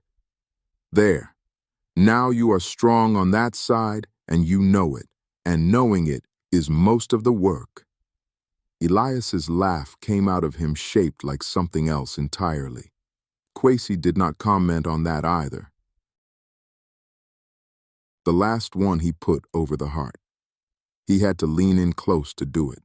Close enough that Elias could feel the heat coming off his chest. Close enough that the brush was very nearly unnecessary. Niamenti. By God's grace. Kwesi's hand was steady. Everything else in the room was not. You were going to take his money, he said, to the shape he was drawing. Elias did not pretend not to understand. I don't know. You were. A pause with rain in it. He offered me a studio, Elias said. North Light, a stipend. He put his hand on the back of my neck while he did it and told me what it would cost without ever telling me, and I stood there and He stopped. I wanted the floor, not him. The floor. I know exactly what you wanted. The brush kept moving, patient. I took it. 8 years ago. Not that offer. A smaller one. The first rung. The one they give you while you are still cheap. His voice did not change at all. That is how he came to own the wall on Kojo Thompson Road, and how he owns half of everything I have painted since. Take it, if you must. He will own the light you paint in, and he will call it a gift, and it will be a gift. That is the trick of the thing. It is always genuinely a gift. The brush lifted. I have nothing to set against a building, Kwesi said. Elias put his hand over Kwesi's wrist and held it there. You have this, Elias said, and pulled him up by the wrist and kissed him. 6 weeks of not saying it went into it at once. Kwesi made a sound low in his throat, a man setting down something he had carried much too far. And then his hands came up and took Elias's face the way they took a brush. Sure, unhurried, all attention. Elias kissed him back harder. He learned the mustache against his upper lip, the give of the lower lip, the salt at the corner of his mouth and the palm wine underneath it. The heat of a palm sliding to the back of his neck and holding him exactly where he already wanted to be, and the small, helpless sound Kwesi made when Elias's fingers closed in his twists and the gold cuffs clicked together. They broke apart once, an inch, breathing. Say something, Elias said. Say what? Anything that isn't sorry. Kwesi's thumb moved along his jaw. Misumu bo, he said. It is ga. My grandmother's language, not my school one. It means I love you. It also means I like you. The same word does both, which is either lazy or extremely wise, and I have not said it to anybody since I was 19 years old. And Elias kissed him again, and this time, neither of them stopped. Wet indigo pressed between their chests and printed itself backward onto Kwesi's skin. Sankofa reversed, the bird looking the other way. Their bodies danced in the glow of lantern flame. The flame embers bent in a draft and steadied, witnessing their love. The rain went on.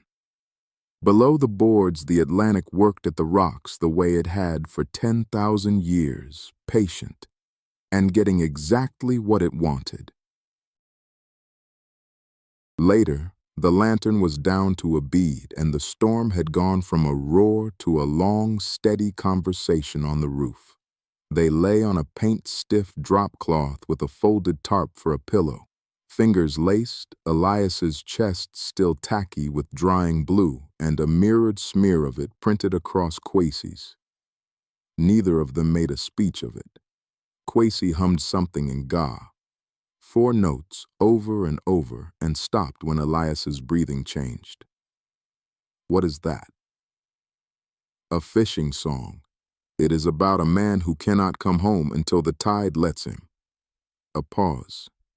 It is not a happy song. It is only a true one. What happens tomorrow? Elias said to the ceiling. Tomorrow the road drains. That's not an answer. No. Quasey's thumb moved once across his knuckles. Because I do not have one. I have a wife who is my friend. I have a patron who owns my walls.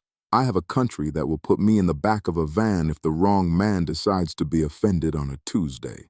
And I have you on my floor for one night with my grandmother's alphabet drying on your chest. He breathed out. It is a Tuesday. I have never been given anything else. That's a terrible answer. It is the only honest one available, and you ask me specifically for those. Elias laughed quietly and did not let go of his hand. He fell asleep listening to water find its way down 4,000 corrugations of tin, and to a man beside him breathing like somebody who had finally put something heavy down. The power came back at 10 the next morning with a whoop that went up from the whole quarter at once. Elias sat on the seawall in the washed light with 2 bars of signal and called Brooklyn, and his mother's face filled the screen in her kitchen in the wax print head wrap he could have described with his eyes shut. There he is. There's my son. Ruby leaned in far too close, the way she always did. You're thin. I'm not thin, Ma. You're thin and you're wet. It rained. There was a storm. The whole quarter lost power. He stopped because he could hear how much of that sentence he was not going to be able to say. Auntie feeds me like it's Christmas. Every day. I've gained, if anything. She was not fooled, and she let it go, which was its own kind of grace. Are you painting? Every day. And are you happy? She asked it lightly. She had never once asked it lightly.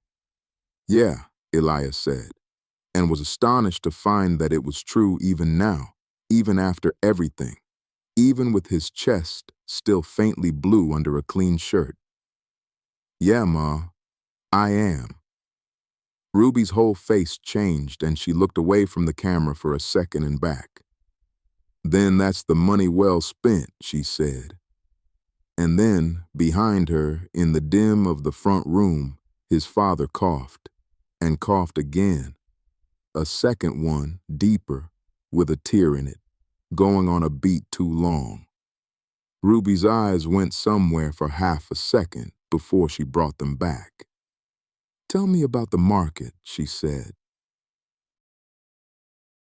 Amma came down to the studio at noon, which she never did.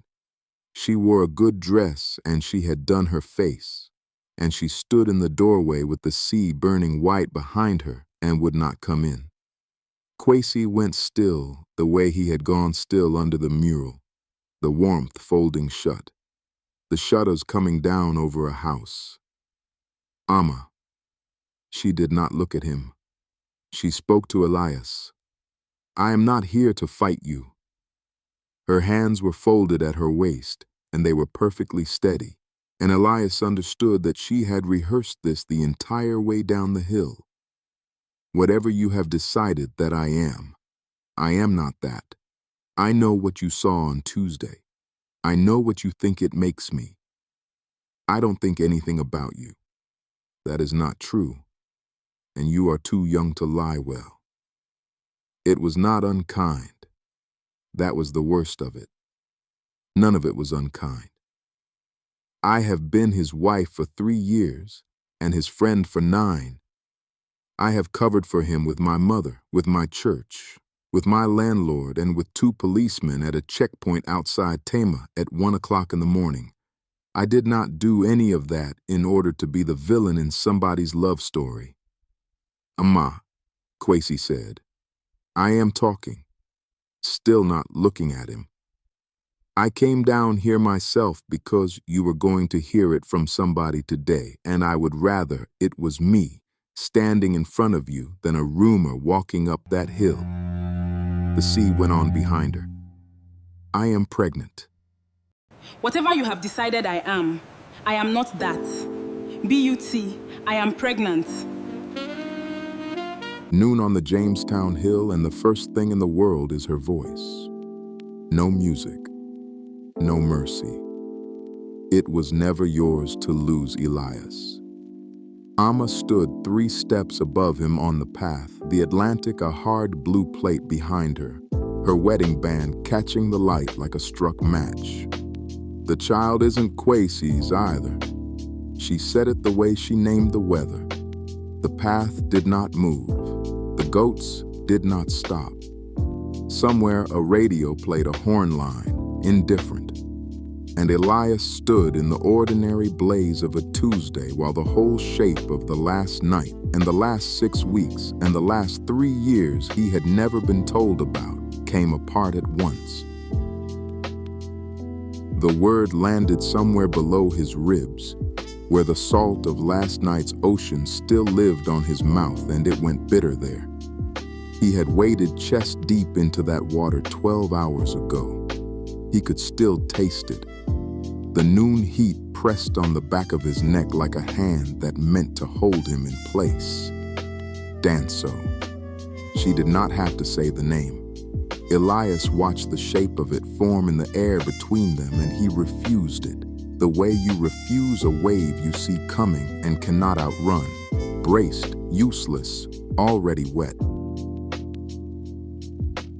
I've told them what they need to hear, Amma said, and her calm was the most frightening thing on the hill. Not cruelty, arithmetic. About the studio, about what the two of you paint after dark, about the door that is never locked and never should be for a man in this country.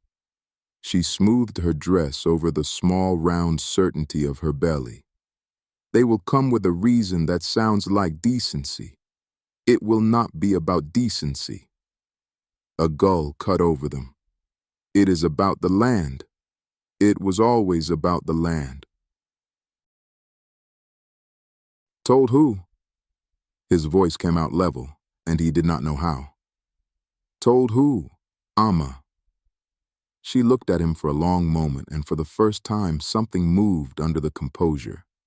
Not guilt exactly. The face of someone counting a cost she had already agreed to pay. You should leave Jamestown, she said, before the tide turns tomorrow. It was a warning. It was also the sound of a door closing on a man who did not yet know he was inside the room. He saw it then, all of it, in the tilt of her chin and the gold on her hand. A woman who had married a beautiful, dangerous secret to keep him safe, and had kept that secret 3 years like a lamp she tended, and had watched the oil run out. She was not choosing Danso because she wanted him. She was choosing the side of the water that would still be dry tomorrow. You think I am the flood, she said quietly, reading his face. I am only the woman who felt the ground go soft first. Then, from somewhere below the hill, a sound that did not belong to Jamestown. An engine, too heavy, too new, turning over in a lane built for handcarts and bare feet. Elias felt it in his teeth before he understood it. A second engine answered the first. Not tomorrow. Amma's head turned toward the sound, and the arithmetic on her face resolved into something almost like fear, because even the person who lights the fuse does not always know how short it is. They are early, she breathed. Elias was already moving. Down the hill, past her, past the goats and the drying nets and the shrine with its cracked blue paint, toward the one door he had sworn last night he would never open again, because the man behind it did not yet know the water was coming for him. His feet found the ruts they had learned in 6 weeks. His heart found the only sentence it had left. Get there first, get there first, get there first. The sea came up loud on his left, and for once, he did not want to walk into it. He wanted to beat it. Below him, the tin roofs of the seafront studios flashed in the noon glare, and beyond them, the whole coast lay open and bright and about to be taken. Elias ran toward it with the salt still on his mouth. The studio door stood open the way it always stood open. The cinema had sold them, hanging there in plain sight, unremarkable as breath. Inside, the linseed smell of him. Kwesi turned from the half-finished wall with a brush in his hand and gold in his hair, and his face did the thing it had done every day for 6 weeks, opening like a window. And Elias hated that even now, even furious, even betrayed, his own body leaned a half-inch toward it. 12 hours ago, he had told this man he never wanted to see him again. He had meant it. He was here anyway. "They're coming," Elias said, and the brush stopped. Amma went to them, about the studio, about us, about the land. She told me to run before the tide turns tomorrow, except tomorrow is now, Kwesi. I heard the engines on the hill. He watched the words hit. Not disbelief, that would have been mercy, but something worse, recognition. The slow, terrible nod of a man learning that the person who had guarded his life for 3 years had finally set it down. "She's pregnant," Elias added, gentler than he wanted to be. "It's Danso's." If you are feeling this one, take 1 second to tap like. It is how these stories find the next person who needs them. Subscribe and stay with Elias. Now, back to the shore. It is not what you think. Kwesi set the brush down with a care that shook. Amma and I, there was never. He pressed the heels of his hands to his eyes. 3 years ago, the wrong people began to ask the wrong questions about me. A man who paints what I paint, who loves how I love. She offered me a ring, a roof over the truth. We built a marriage that kept 2 people alive. He looked up. I did not lie to you about a wife. I failed to tell you about a shield. There is a difference, and I know it does not feel like one. And Elias, who had spent 6 weeks learning the grammar of this man's silences, understood. The marriage had never been a betrayal of him. It was older than him and sadder, and it had been failing for months before he ever stepped off the plane. A shield only holds while the one holding it has nothing better to stand behind.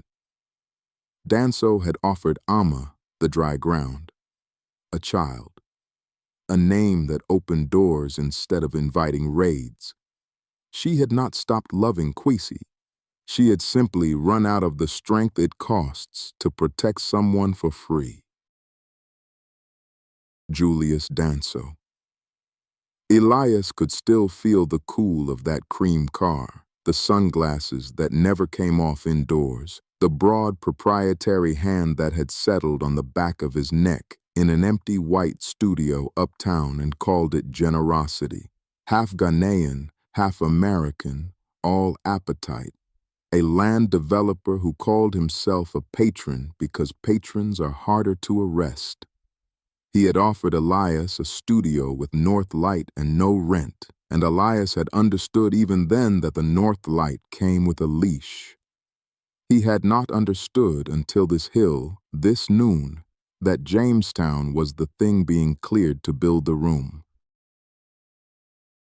He wants the seafront, Kwesi said, moving to the window, and the fishing families below moved through their ordinary morning, mending, salting, unaware. All of it. The lighthouse to the Lorry Park. He has a wall drawn on a map in an office in Accra, and behind the wall, apartments for people who will fly in to watch our sunset. The families have lived here since before the Republic. They have no papers a court in his pocket will read. He turned. The permits are already stamped, Elias. The inspectors are already paid. The only thing he needed was a reason to send the police that would sound like protecting decency instead of stealing a coast. And the reason had a face, and the face was theirs. 2 men and an unlocked door and paint that dried into something the wrong official could call obscene. Amma had handed Danso the match because Danso had handed Amma a future, and the fuse ran straight through the studio where Elias had learned to hold a brush to be held to stop running long enough to be seen. He looked at the half-finished wall, the great locked figure Kwesi had been painting for weeks. The man Elias did not yet know was a portrait of who he would become, and understood that it was evidence now. He offered you money, Elias said. It was not a question. Kwesi's jaw worked. Twice. Enough to leave and paint in a city where no one would raid me. Enough to take you with me. The linseed and sea salt of him thickened in the small hot room. I said no, because the moment I take his money, the coast is his, and I am the man who sold it. I would rather he burn me clean than buy me dirty. And there it was, the thing that had first pulled Elias across an ocean toward this man. Kwesi was standing in a fire he could have walked out of, because walking out would have cost the only thing he refused to spend. Elias made himself really look at what a wall on a map would erase.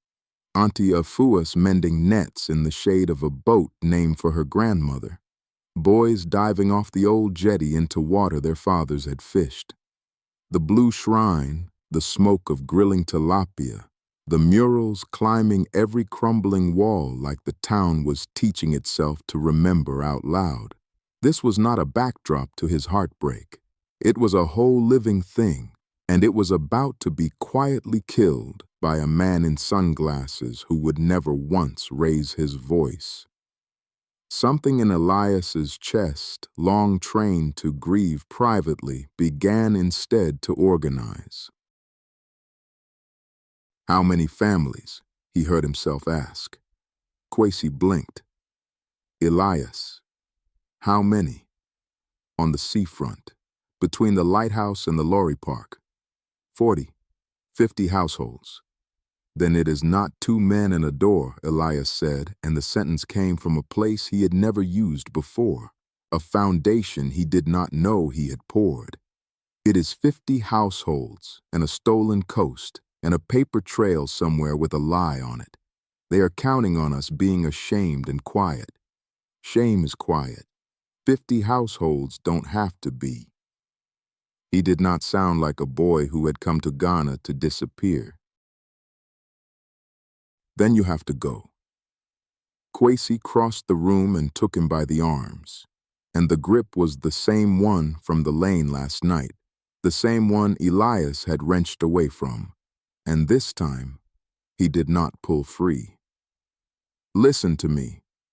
They cannot touch a Ghanaian muralist the way they can touch an American boy they can call a corrupter. If they find you here, you are the headline that makes it clean. Go to Accra. Go to your auntie. Be far from this door when the tide turns, and leave you standing in it. Yes. No, Elias said. I've done enough running for one trip. His phone buzzed against his hip like a second heartbeat.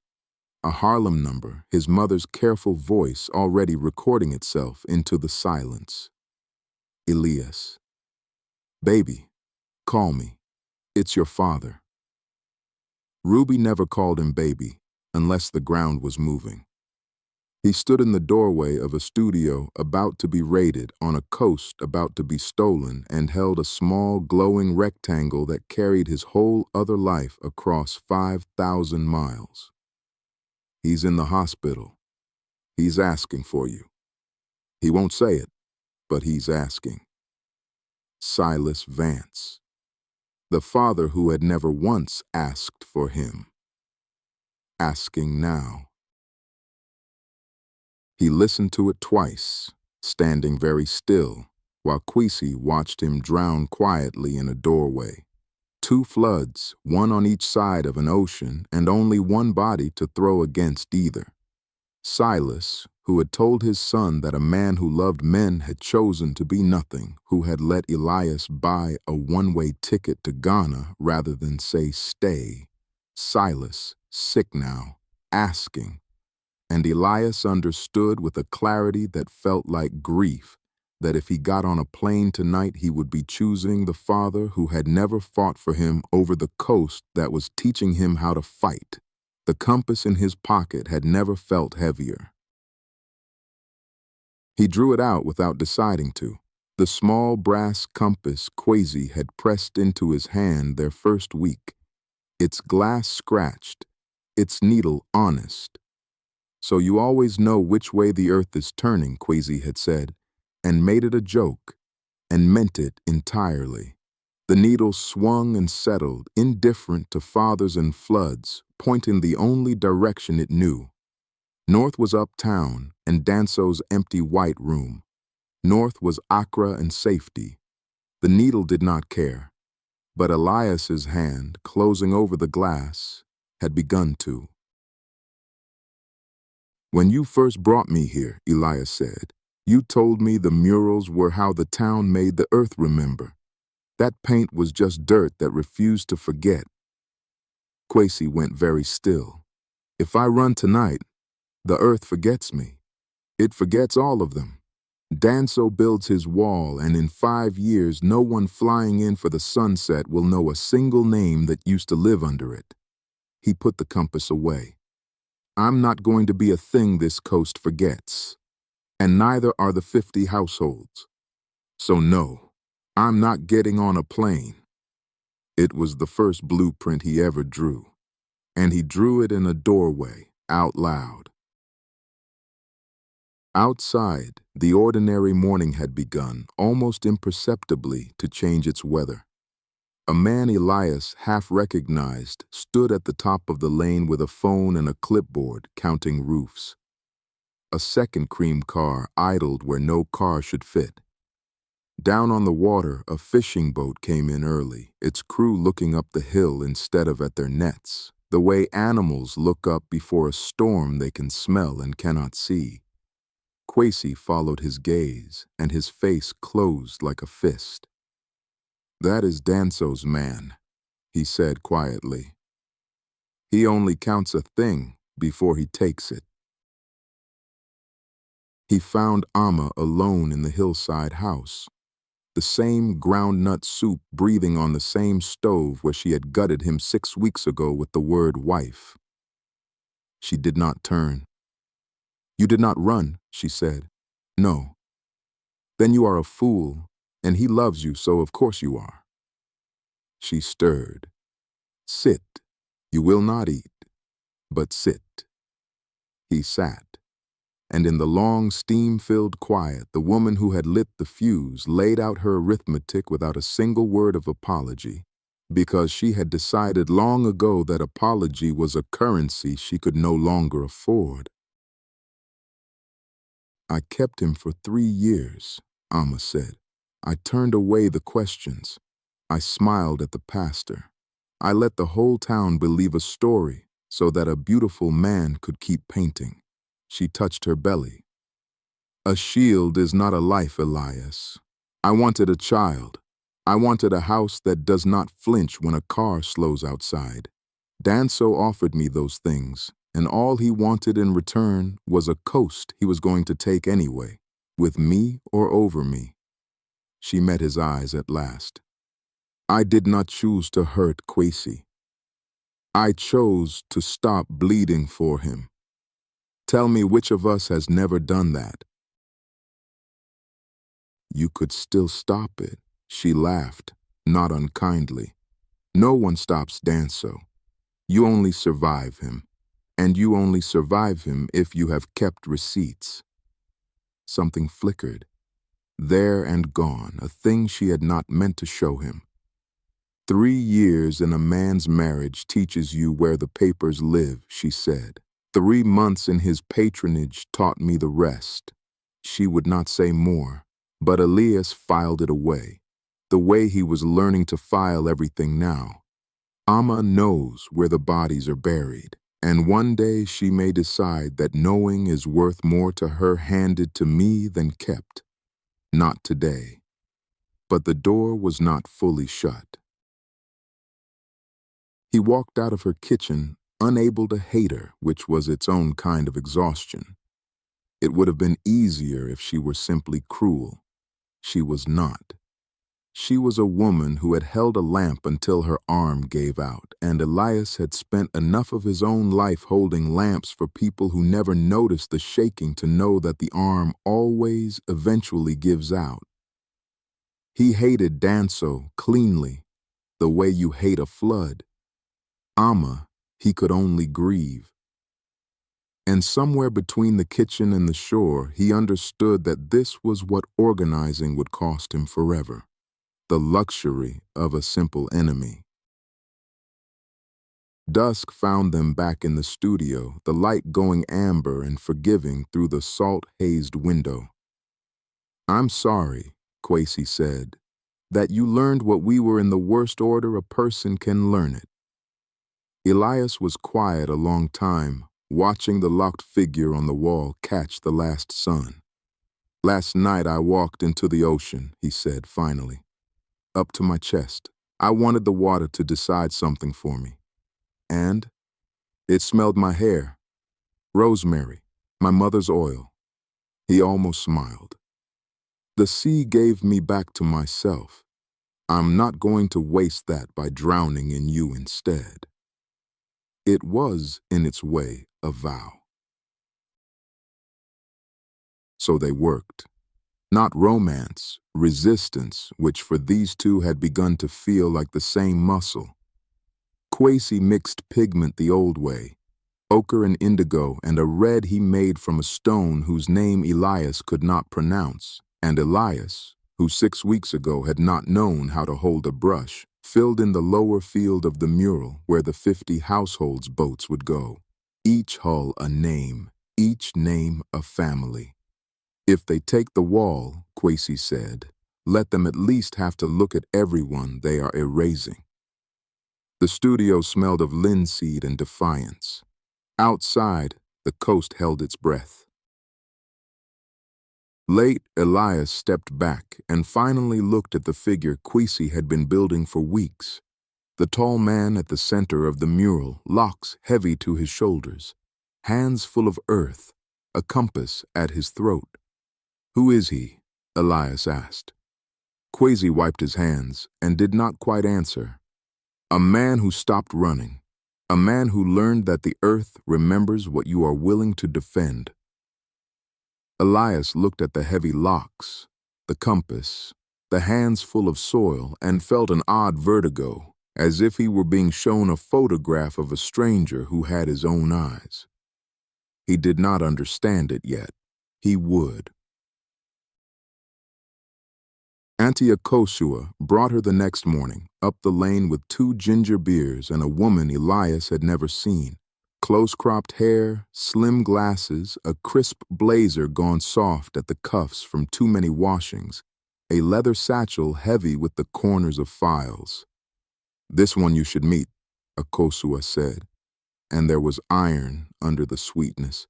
"Efua Asare. She fights the men who steal coasts. She loses, mostly, but she is the only person I know who keeps standing up after." The woman set down her satchel like a person planting a flag and put out her hand. "So," Efua said, "you are the American who did not run. Good. Sit. We have very little time." "I have watched Danso do this in 3 towns, Efua said, spreading papers across the studio floor with the brisk grief of someone who has memorized a pattern she cannot break. "It is always the same architecture. A permit no one saw filed. An inspector who finds a fault that was never there. And then a reason to send the police that has nothing to do with land and everything to do with shame.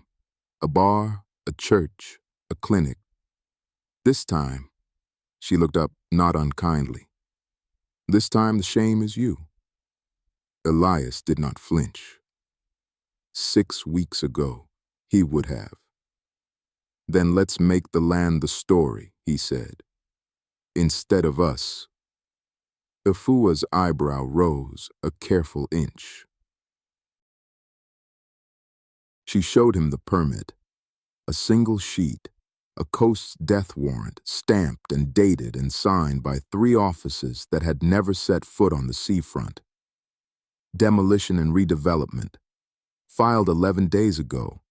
The families were never notified, which is illegal, which is the crack we work in. Her finger moved down the page, but the notification window closes at dawn. After that, the police escort is lawful, the bulldozers are lawful, and every hand raised to stop them is not. She looked at the window, at the failing light. So, between now and sunrise, we make 50 households impossible to erase quietly. Loud is the only law we have left. And Elias Vance, 19 years old, who had crossed an ocean to become no one, spent the last night of the old coast becoming someone. He went door to door with Kwesi and Afua and Akosua, into kitchens that smelled of smoke and salt, and he did not preach. He listened. He wrote names in a book. He learned which grandmother held the oldest deed, which fisherman had a cousin at the radio station, which boy could run a message faster than a car could climb the hill. He built out of frightened people the first fragile frame of a thing that could stand. It was, though he had no word for it yet, the night the organizer was born. Near midnight, the cream car found him alone on the jetty.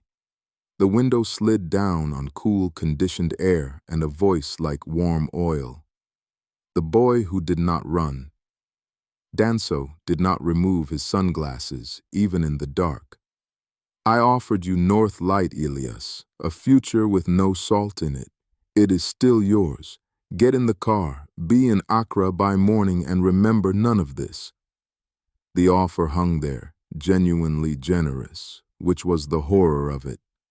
I do not rent the people I like, Danso said softly. I keep them. Ask Amma. Ask this whole coast. What I keep, I keep. You don't keep people, Elias said. You keep receipts on them. There's a difference, and I know it now, because I met somebody who'd rather burn clean than be kept dirty. For 1/2 second, the warm oil went still, and Elias saw, behind the sunglasses, the flat nothing of a man who had never once been told no by anyone who could not be bought. Then the smile returned, wider, colder. Then burn, Danso said pleasantly, and the window rose, and the cream car pulled away up the hill, unhurried, certain, the way the tide is certain. Elias stood on the jetty and shook and did not move. The coast did not sleep. Lamps stayed lit in windows that were usually dark by 9. Somewhere a woman sang a hymn low over a sleeping child. Kwesi and Elias sat on the studio step with the compass between them, shoulders touching, saying nothing, because everything worth saying had been folded into the work of the night. Whatever happens at dawn, Kwesi said finally, you already did the thing that matters. You made them uncountable. A man cannot quietly steal what 50 people are loudly watching. Elias leaned his head against him. The sea went in and out below, patient, indifferent, the oldest sound in the world. Amma came down the hill once, near 3 in the morning, and stood at the edge of the lamplight where the organizing had spilled into the lane. She did not come closer. She watched the book of names pass from hand to hand, watched the coast she had sold refuse, quietly, to lie down. Elias saw her. Neither spoke, and on her face was not triumph and not quite regret, but something Elias would spend years learning to name, the particular stillness of a person watching the cost of their survival walk around in the dark with a lamp and choosing again to survive anyway. Then she turned and climbed back toward the dry ground. His phone lit a second time. Harlem, his mother. Elias, please. He held it in his palm on the studio step while the coast waited for dawn, and he let it ring, and he hated himself the exact amount a good son should. Silas, in a hospital bed, asking for the boy he had never fought for, and here, this coast, this man, these 50 households, asking too, not with words but by needing him to still be standing when the sun came up. He could not be in two floods. He chose the one that was teaching him to swim. The phone went dark.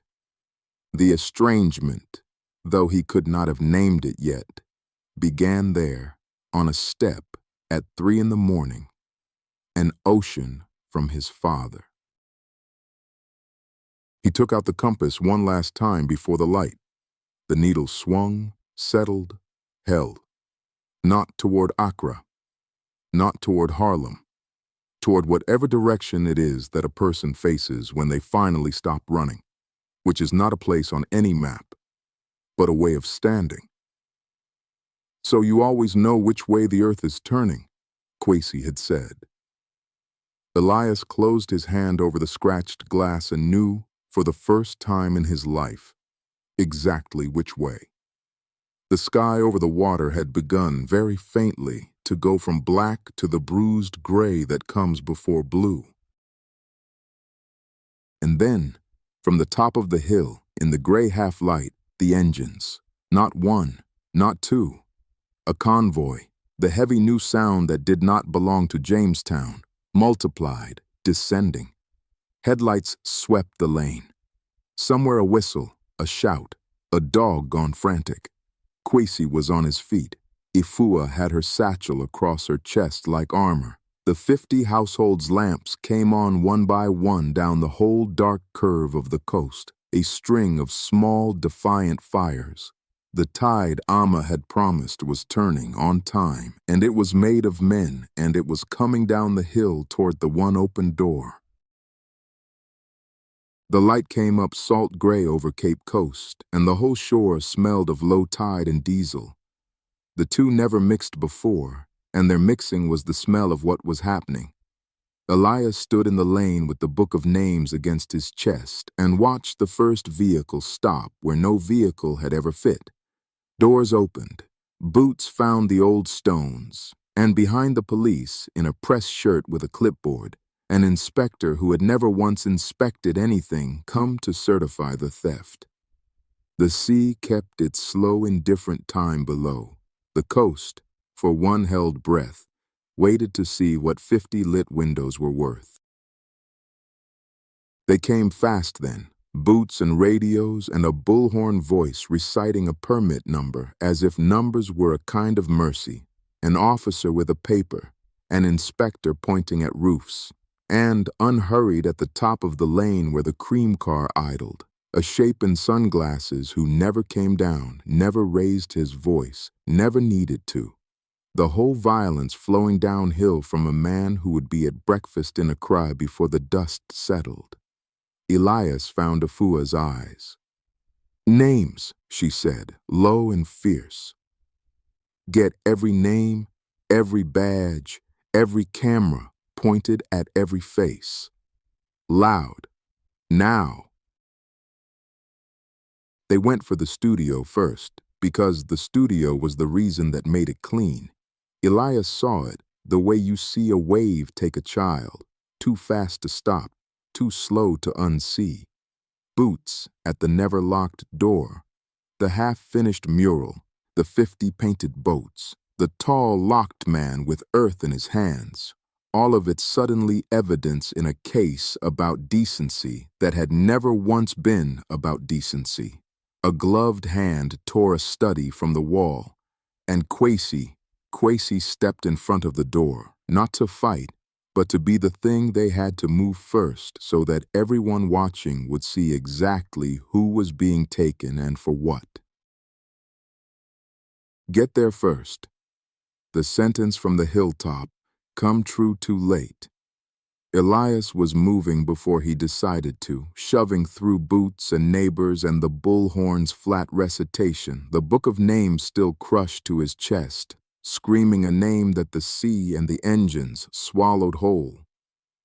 Hands caught him, Efua's, Akosua's, a fisherman's, holding him back not from cowardice, but from the trap, because an American boy swinging at a police officer was the second headline Danso was waiting for, the one that would make the first one clean. Not like this, Efua hissed in his ear. Not the way he wants. Watch, remember, we take him back in a room, not a riot. They did not bulldoze it. They did something quieter and worse. They photographed it, cataloged it, and painted over the lower third in flat municipal gray while the artist watched. The 50 boats, the 50 names, gone under a roller in 90 seconds. The way a coast's memory is always erased. Not with fire, but with paperwork and a bucket of the cheapest paint the city stocks. Quasi made a sound Elias had never heard from him. Not for himself, for the boats. For the names, for the earth that had, for 90 seconds, been made to forget out loud. Then they took him, hands behind his back, the gold cuffs in his twists catching the gray light, the Sankofa pendant swinging once against a police vest. The old symbol for go back and fetch what was left behind, pressed for 1 second to the chest of the machine erasing everyone. They read him a charge with the word indecency in it and did not read him the real one, which had no word because we wanted your coast is not a crime the way loving a man is. Quasi did not struggle. He found Elias's face across the churn of boots and neighbors, and held it, and mouthed 2 words. The earth. Then the door of the vehicle closed on him. It was exactly like the ocean. Elias understood that with a terrible clarity as the vehicle pulled up the hill, that he was chest deep again, and the current had the one thing he loved, and every instinct screamed to throw his whole body after it and drown. The hands held him. The sea went in and out. And this time, it was not rosemary oil that pulled him back, but a sentence. Quisi's and now his. We take him back in a room, not a riot. He let the vehicle go. It was the hardest and most adult thing he had ever done, standing still while the water took someone because standing still was the only way to get them back. The convoy expected the coast to scatter. It did not. 50 households stood in 50 doorways and did not run, and the phones came up, and the boy, who could outrun a car, was already 3 streets ahead, carrying the news to a cousin at the radio station. The theft had been supposed to be quiet. It was not quiet, and in the not quiet, the raised phones, the standing grandmothers, the book of names Elias still had crushed to his chest, Danso's clean erasure had become, instead, a witnessed crime. Up the hill, the cream car finally moved. Elias watched it go and understood he had cost the man something at last. Not the coast, not yet, but the silence. She stood at the top where the dry ground began, one hand at her belly, watching the vehicle that held her husband climb toward her and pass her and disappear. Whatever she had bought, this was the price of it, and it drove by close enough to touch. Elias looked up the hill at her, and she looked down the hill at him, and across all that distance something passed between them that was not forgiveness and was not war. It was a ledger, opened. "You know where the papers live," his eyes said. Hers, for the first time, did not look away. Then she turned, slowly, toward the house. A woman alone on the dry ground she had chosen, holding the child that had cost a coast. Ifua was already working before the dust settled, satchel open on a fish crate, writing, listing, her second-hand blazer gray with the same municipal paint that had buried the boats. "Indecency will not hold," she said, more to herself than to Elias. "Because there is no complainant, but a woman who will not testify and a permit that was never served. It is a bad charge, which means it is a frightened charge, which means we have a door." She looked up at him, this formidable, tired woman who lost mostly and kept standing up. "It is one lawyer against a whole city, Elias.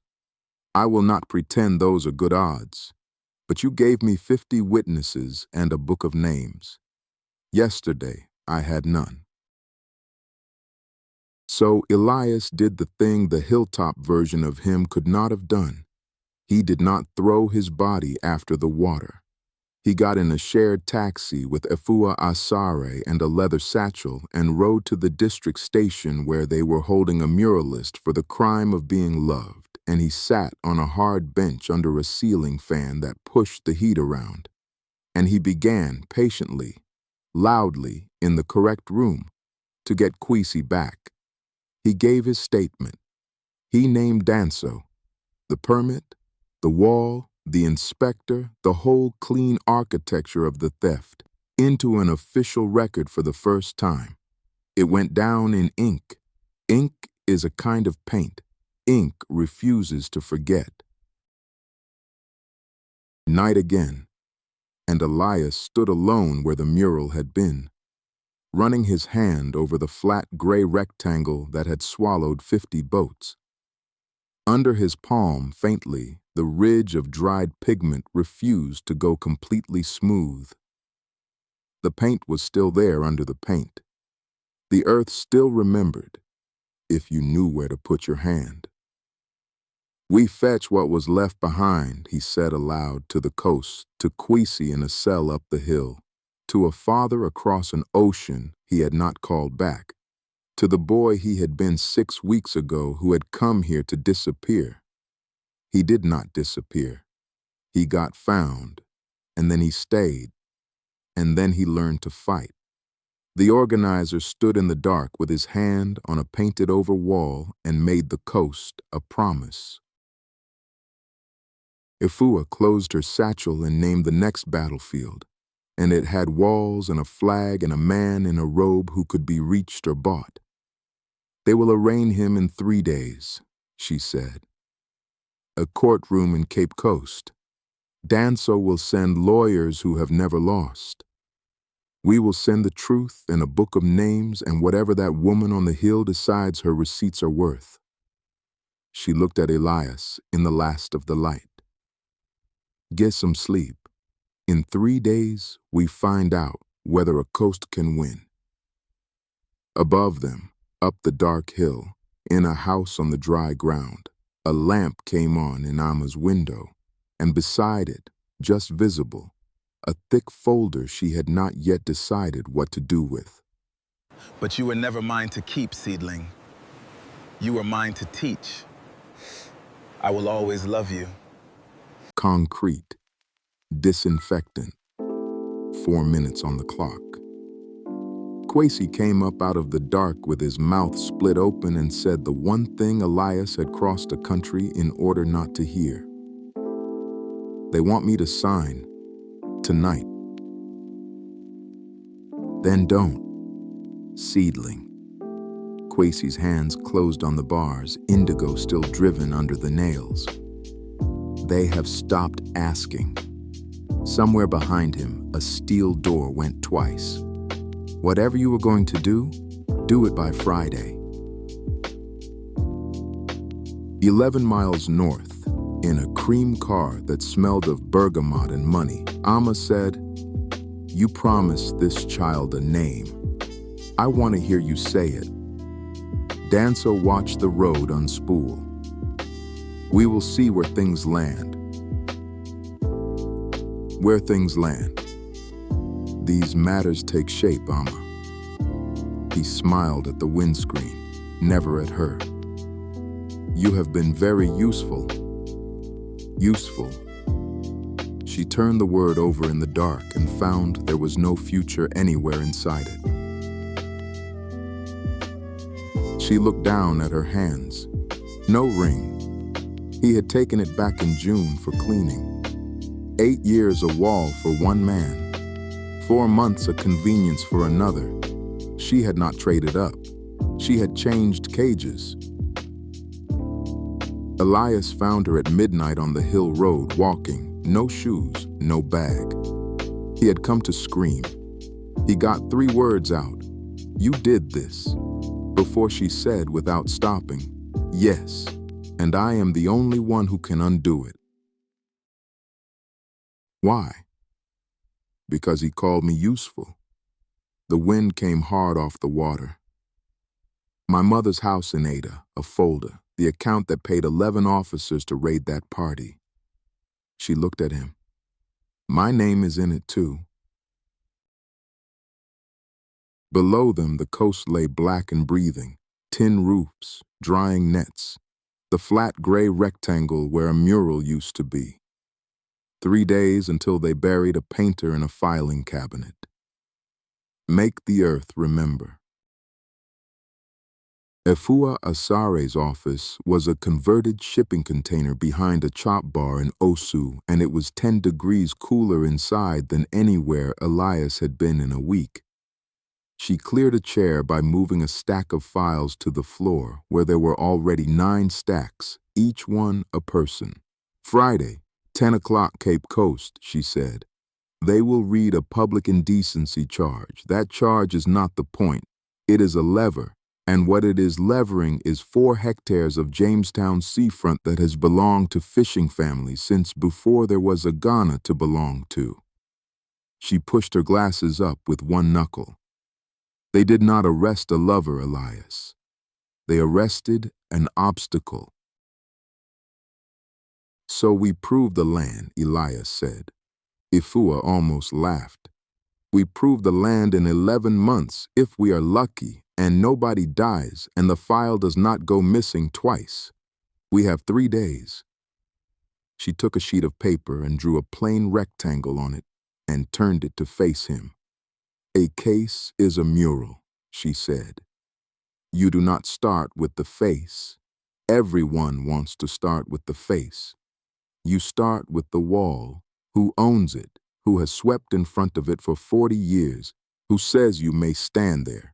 Ground first, then color." Something in him that had been drowning since the hill put its foot down and found the bottom.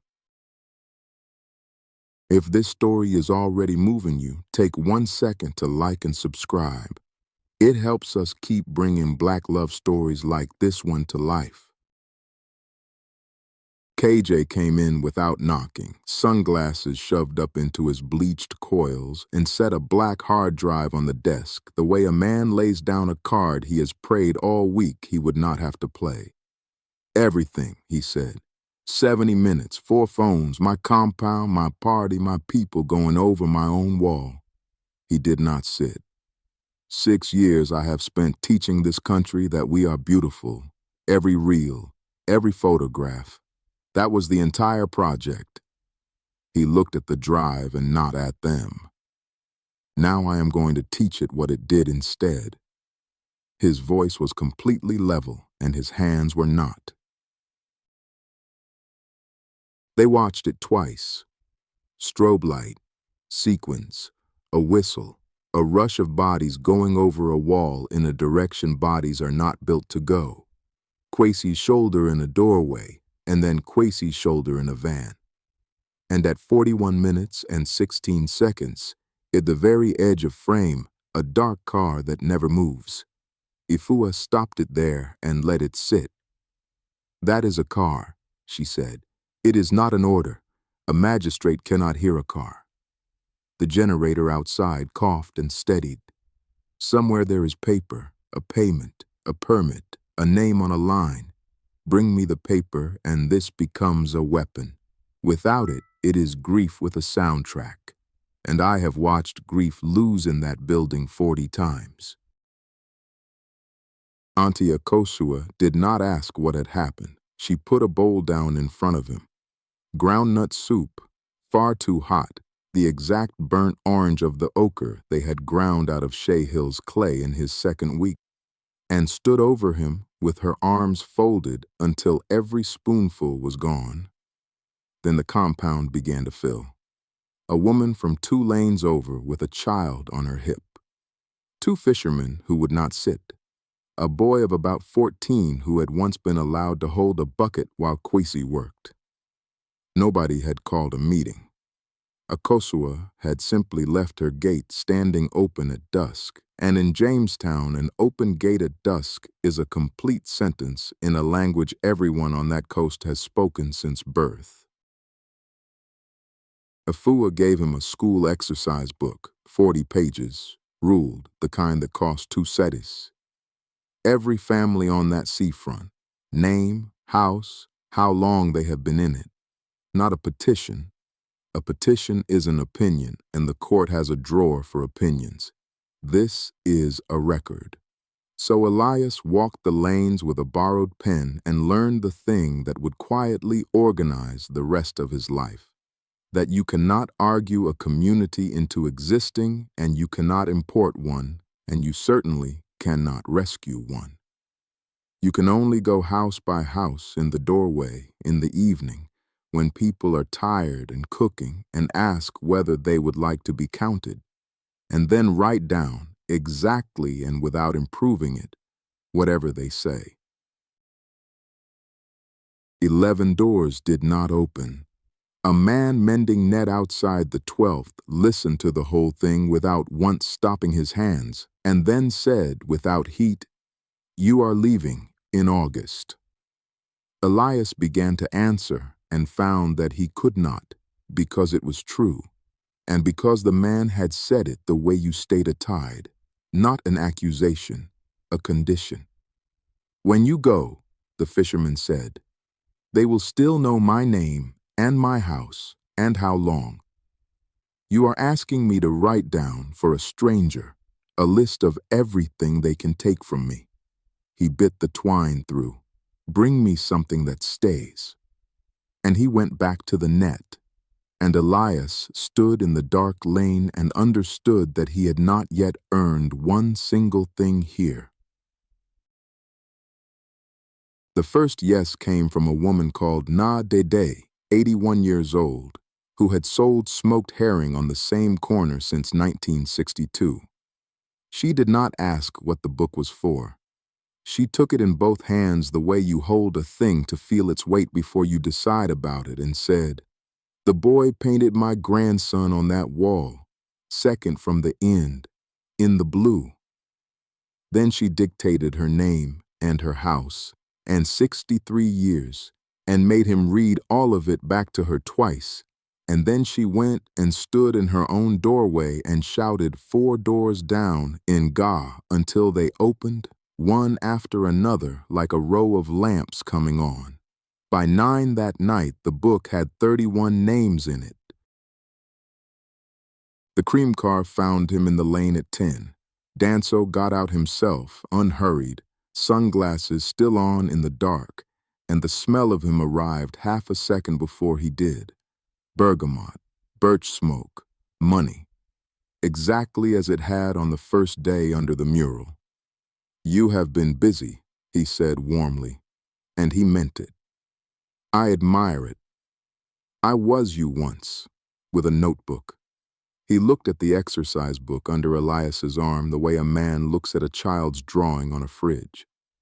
A school place in New York, a studio with a roof that does not leak, a stipend, and a very good lawyer for your friend, a real one, not that girl in the shipping container. The smile widened. Name your price. I will say yes, and we can both go to bed. No, Elias said.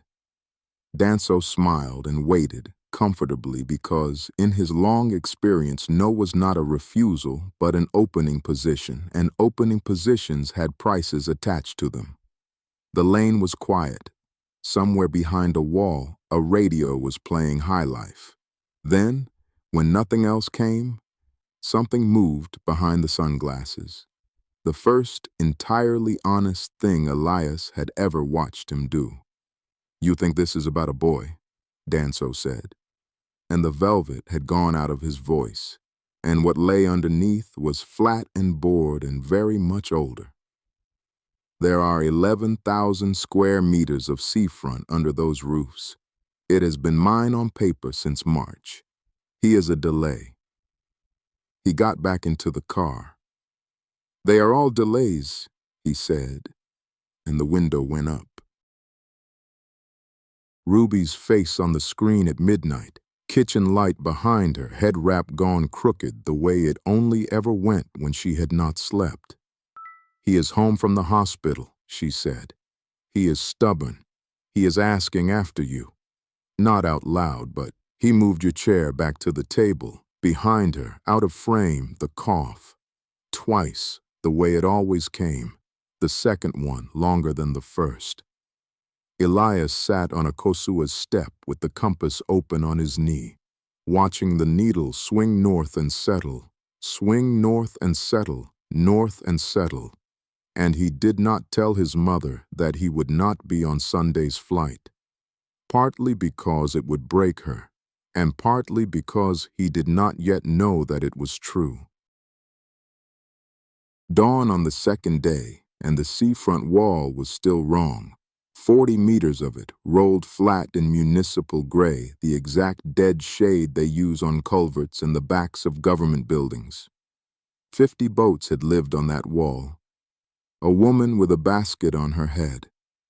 A man with locks holding a seedling, 4 stories high, and a small figure at his feet that Elias had once recognized as himself, with his whole chest standing beside the man who had put him there. Now there was a gray rectangle and gulls and the smell of the tide.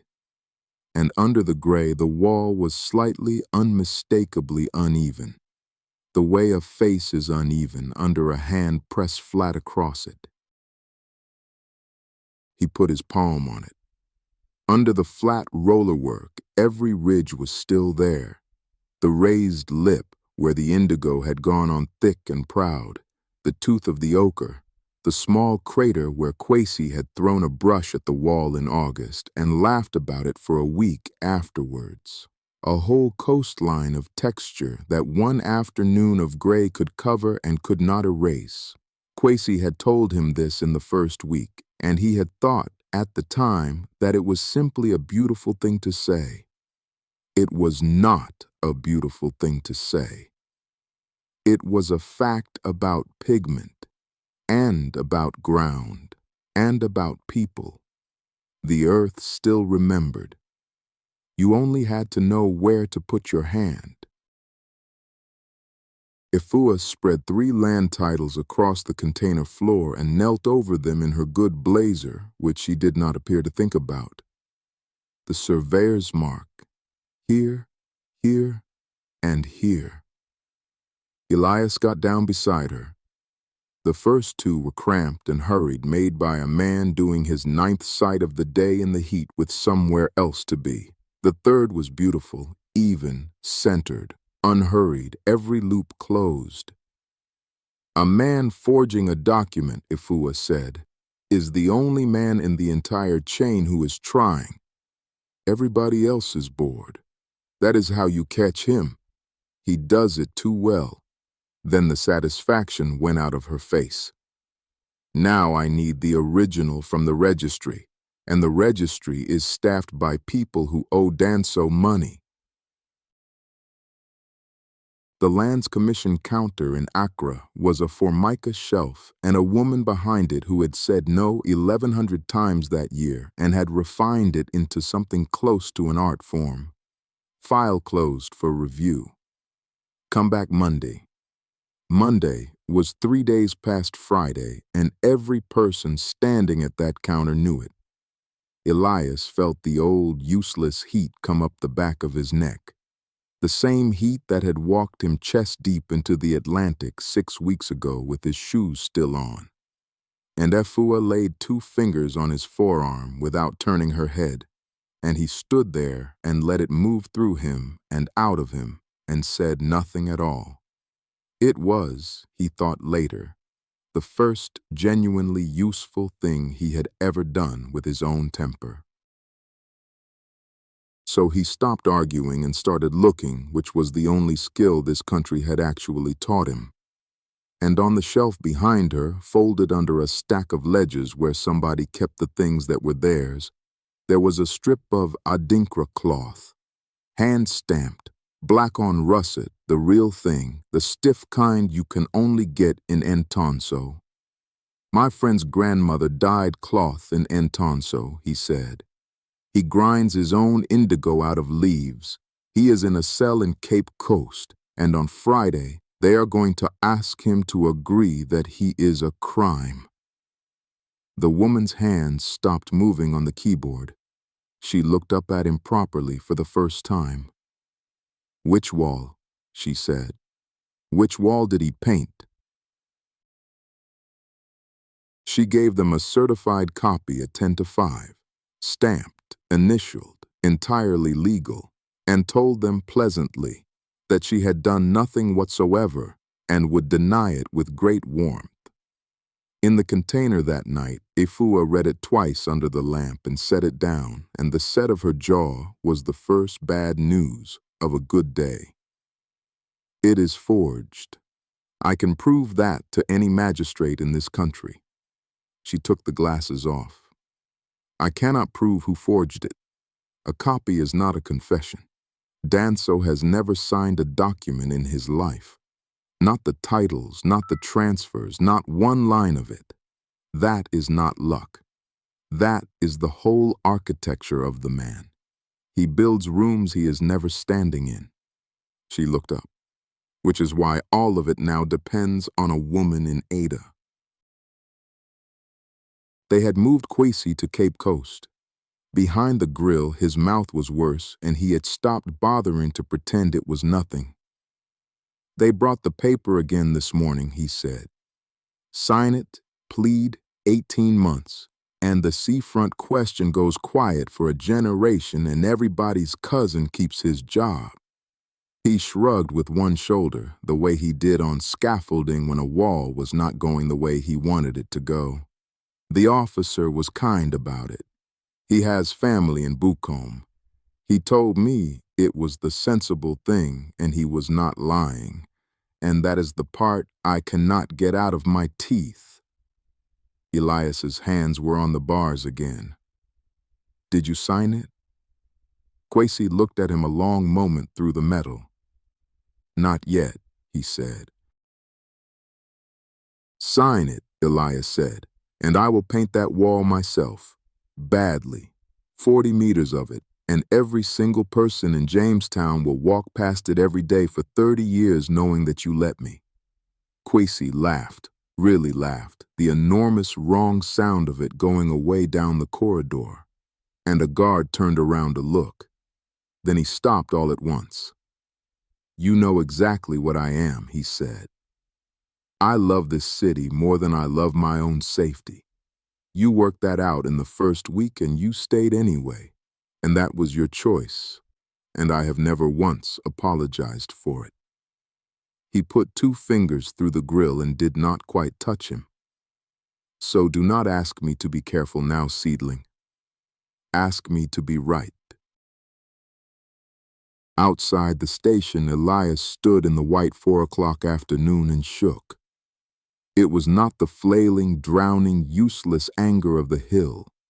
This one had edges and a direction and somewhere to put itself down. Standing on that step in a town he had first seen 11 days ago, he understood something about himself that would not leave him again, that he was not, and had never been, a boy who simply felt things too enormously. He was a man with a notebook, a lawyer, a hard drive, 31 names in 3 days. Silas had spent 18 years trying to pour him into a mold and calling the failure disobedience. It turned out the mold had never been the problem. Nobody had ever handed him anything worth building. KJ posted at 7 that evening. 90 seconds of the raid, no music, no caption but a date and a location, and then a still photograph of a gray rectangle where a mural used to be. By midnight, it had gone past Ghana. By morning, a Nigerian outlet had it, and a diaspora account in London with 400,000 followers. And somebody had dug out the original mural photograph and set the two images side by side, and the comments were doing what comments do. Some of it astonishingly beautiful, some of it vile, all of it loud. Now they cannot do it quietly, KJ said, watching the number climb. He did not look triumphant. He looked like a man who had just made himself permanently visible on purpose in a country where that is a decision with a cost attached. They came for Akosua at 9 the next morning.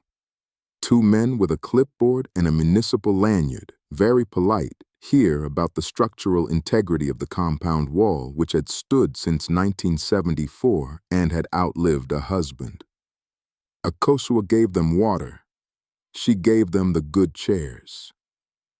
She answered every question with the unhurried courtesy of a woman who has buried 1 man and raised 4 other people's children, and she walked them to the gate herself and thanked them for their trouble. Then she stood alone in the middle of her own swept yard with her hands shaking and said, to nobody in particular, 41 years I have kept this gate open.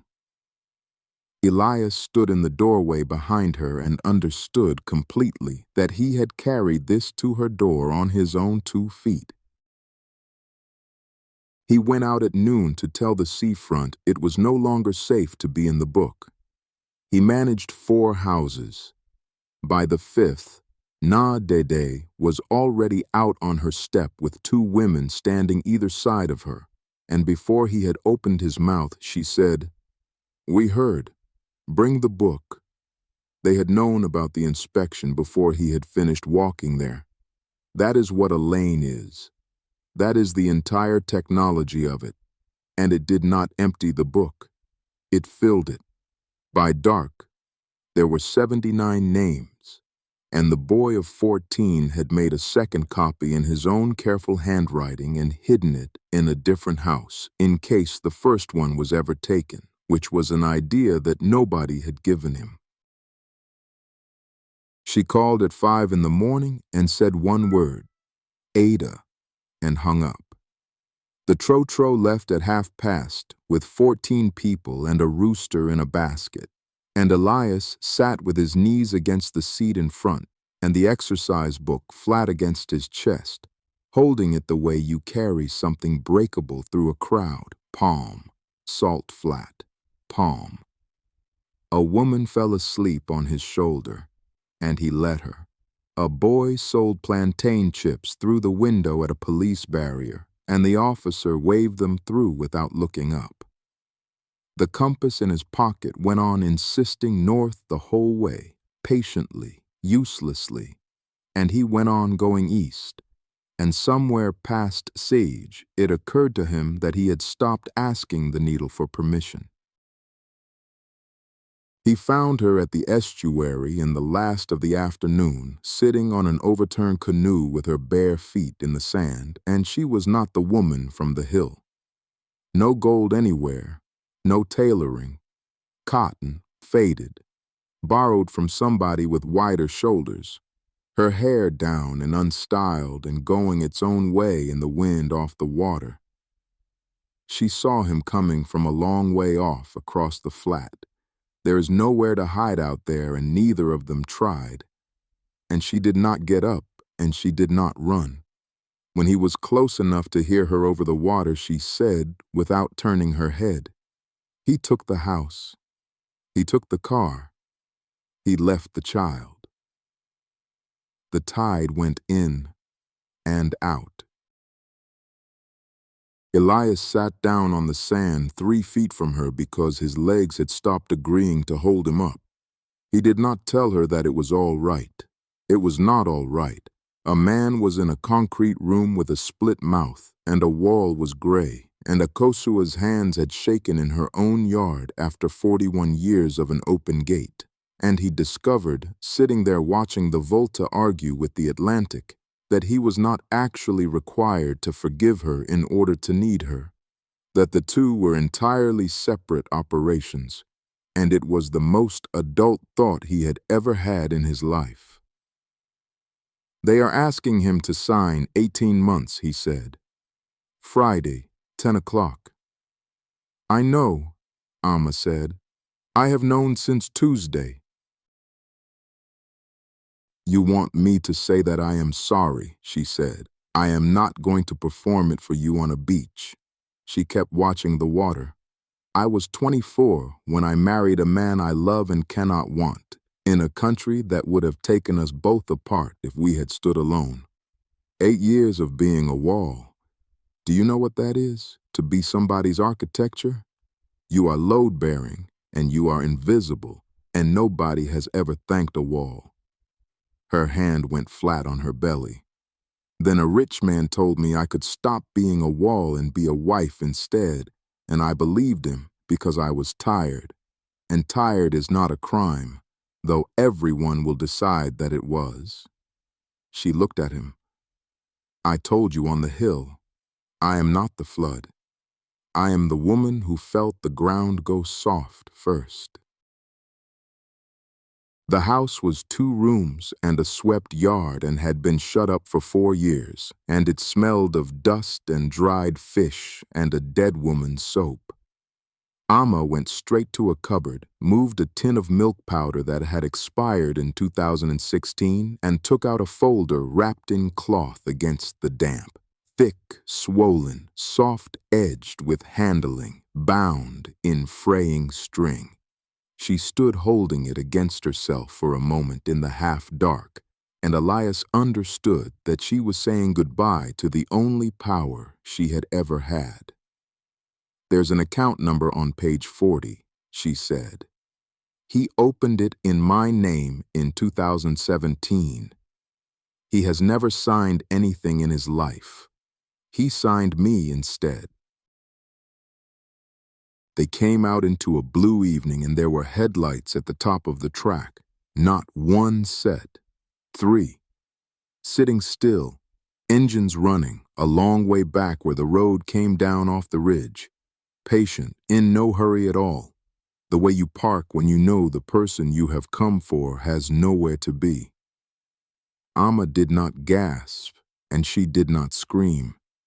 She said, in an ordinary voice, the way you might mention rain, "He has had a man on my mother's house since June." Then she pushed the folder hard against Elias's chest with the flat of her hand. "The river path," she said. "Now, do not wait for me, and do not look back." They ran. Reeds and black water on the left, a low earth bank on the right, the ground going soft and then hard and then soft again under his feet.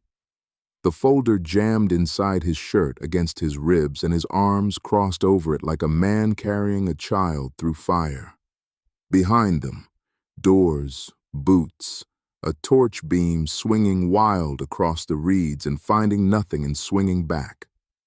Amma ran barefoot, and she ran well, one hand under her belly, and she did not make a single sound. And it was the silence of her, more than anything behind them, that told Elias exactly how frightened she was. The path lifted onto a bluff above the estuary where the bank had been eaten away underneath by 40 years of water, and there was a moon on the flat, and for about 11 seconds there was nothing in the world but breathing. Elias got a hand back for her. She got a hand out. And then the light came up the path behind them, and she turned her head to look at it. 1/2 second, the oldest mistake there is. And the edge she was standing on had not been there for 4 years. It did not look like anything. That was the thing he could never afterwards make anybody understand. There was no cry and no scramble. The ground simply stopped being ground, and Amma went down the face of the bluff with the whole soft, collapsing weight of it coming after her. And the sound she made when she landed on the packed sand and stone at the bottom was small and flat and entirely final. And then the reeds went on moving in the wind exactly as they had been moving before. He got down to her somehow. She was on her side with her cheek in the wet sand and her eyes open.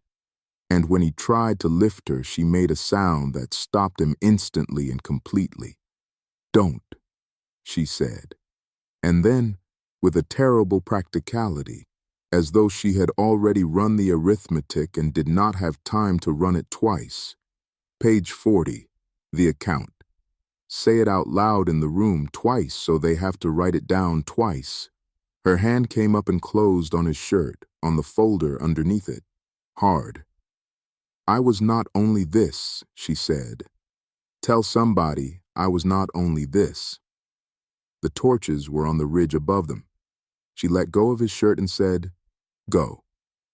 And Elias, who would carry this for the rest of his life, in a garden in Harlem, on a rooftop in Dumbo, in every room he ever organized, went. He lay in the reeds in the black water for 2 hours with the folder held up out of it on the flat of his hands, and listened to men walk the bank above him with torches, and heard one of them say, quite clearly and without any particular feeling, that there was a woman down on the sand and that it was a shame about the road being what it was out here. When they had gone, he walked 11 kilometers in the dark to the main road with his shirt soaked through. And he did not cry because the thing in his chest had not yet worked out how, and it would take 9 years and a man on a rooftop before it did. Ifua opened the container door at 4 in the morning to a boy covered to the chest in estuary mud, holding a wrapped folder out in front of him with both hands like an offering. She did not say a word for a long moment. Then she took it, set it on the desk, and listened to the whole of it. And when he got to the bluff, she closed her eyes and kept them closed until he had finished. "I am going to say something that will sound monstrous," she said at last. "And I want you to understand I am saying it because she would have said it first." She put her hand flat on the folder. "Yesterday, this was a stolen file from a discredited woman. This morning, it is a dying declaration. They killed the only witness who could have been cross-examined, and in doing it, they made her unanswerable." They worked until 3 in the morning, the 3 of them and the generator. Ifua built the argument in a hand nobody else on earth could read. KJ matched his timestamps against the payment dates, one by one, saying each number out loud twice. Elias read 400 names into the room so that Ifua could hear which ones would carry weight and which ones would not. Near the end, she stopped writing and said to both of them, "I want to be honest with you. This works if the magistrate would rather be remembered than paid. That is the whole of it. That is what we are walking in there with." Nobody answered her. Outside, the tide came up the seawall and went back down again exactly as it had every night for 1,000 years, entirely indifferent. And somehow, that was the thing that finally let Elias sleep. Friday, 9:40 in the morning. The magistrate's court at Cape Coast seats perhaps 60 people. 240 came. They came in 3 trotros and a fishing lorry, and a great many of them came on foot. Na Dede in her good cloth, the boy of 14 with the second copy of the book buttoned inside his shirt. Men who had not left Jamestown in a decade and had needed to be told which bus. They filled the room and then the corridor and then the steps outside, and they were completely, deliberately, unnervingly silent. It was not the silence of people waiting to be told something. It was the silence of people who had already decided and had come to be counted while it happened. Danso's people arrived at 9:55, 3 of them, London-tailored, one-wheeled case of files, moving with the particular unhurried calm of men billing by the hour for a formality that had been settled in a room somewhere weeks ago. Danso himself did not come, and that absence was the loudest thing in the building. Across the aisle, Efua Asari sat alone at a bare table with one worn leather satchel and a school exercise book, and she did not look at them once. Elias, watching from the 3rd row, understood that not looking cost her something, and that she had decided in advance to pay it, and that this was what discipline actually looked like when you saw it up close. They brought Kwesi up at 10 past. Indigo still driven under his nails, a fortnight of it now, refusing. He found Elias in the 3rd row in under 2 seconds, which meant that he had known exactly where to look before the door had even opened.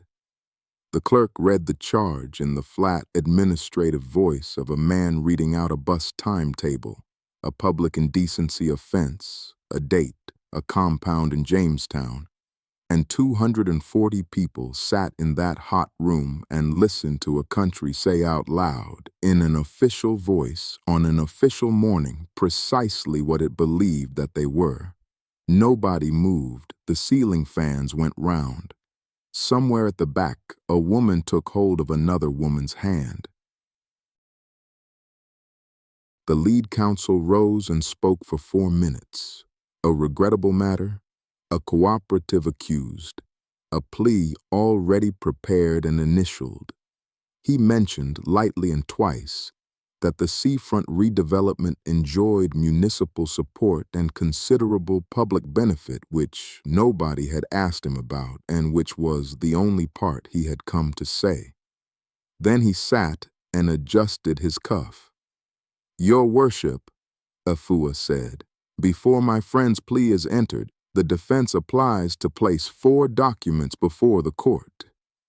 And she set the folder down on the table. It made a sound, the flat, heavy slap of 200 pages of another man's bookkeeping landing on wood. And every person in that room heard it, and the smile stayed on the lead counsel's face for about a second and a half too long. She took them in order and without drama, because drama was not necessary. A surveyor's mark drawn too beautifully, a title dated March, on ground the court now had 400 sworn names for. A municipal inspector named with a date and a figure beside it. And then page 40, a payment authorizing overtime for 11 officers on the night of the raid, drawn on a numbered account opened in 2017. She read the account name aloud. Then she asked the court's indulgence and read it aloud a second time so that it would sit in the record twice. And Elias, in the 3rd row, with estuary mud still in the seams of his only shoes, closed his eyes and did the one thing he had been asked to do. Then Efua called her witness, and a 19-year-old boy from Harlem stood up in a Ghanaian courtroom and described a bluff above the Volta and 3 sets of headlights and a woman who had run barefoot without making any sound at all, and what she had said with her cheek in the wet sand and her hand closed on his shirt. The room did not make a noise. The lead counsel rose to object and then visibly decided not to. The magistrate, 61 years old, 11 months from retirement, and everybody in that building had assumed, long since reached, read page 40 for a very long time. Then he put down his pen, and in a room that quiet a pen going down on wood is a gavel, he struck the charge as an abusive process, referred the titles and the payment and the death of Ama Boateng to the Attorney General, and ordered the accused released. They brought Kwesi out through the side door into white afternoon, and the coast made a sound that Elias felt come up through the soles of his feet and into his chest. He did not run to him. That was the discipline of the entire 3 days, and he held it 4 seconds longer, standing on the courthouse step while a whole city put its hands on the man it had come for. Kwesi found him over the top of their heads. Neither of them moved toward the other, and every person there who needed to understand understood anyway. Then Na Dede, 81 years old, put her hand flat on Elias's back and left it there, and that was the only touch that happened in public that day, and it was enough, and he would remember the exact weight of it for the rest of his life. They went down to the water at the end of that day because there was nowhere else on earth for them to go. Kwesi brought the indigo with him.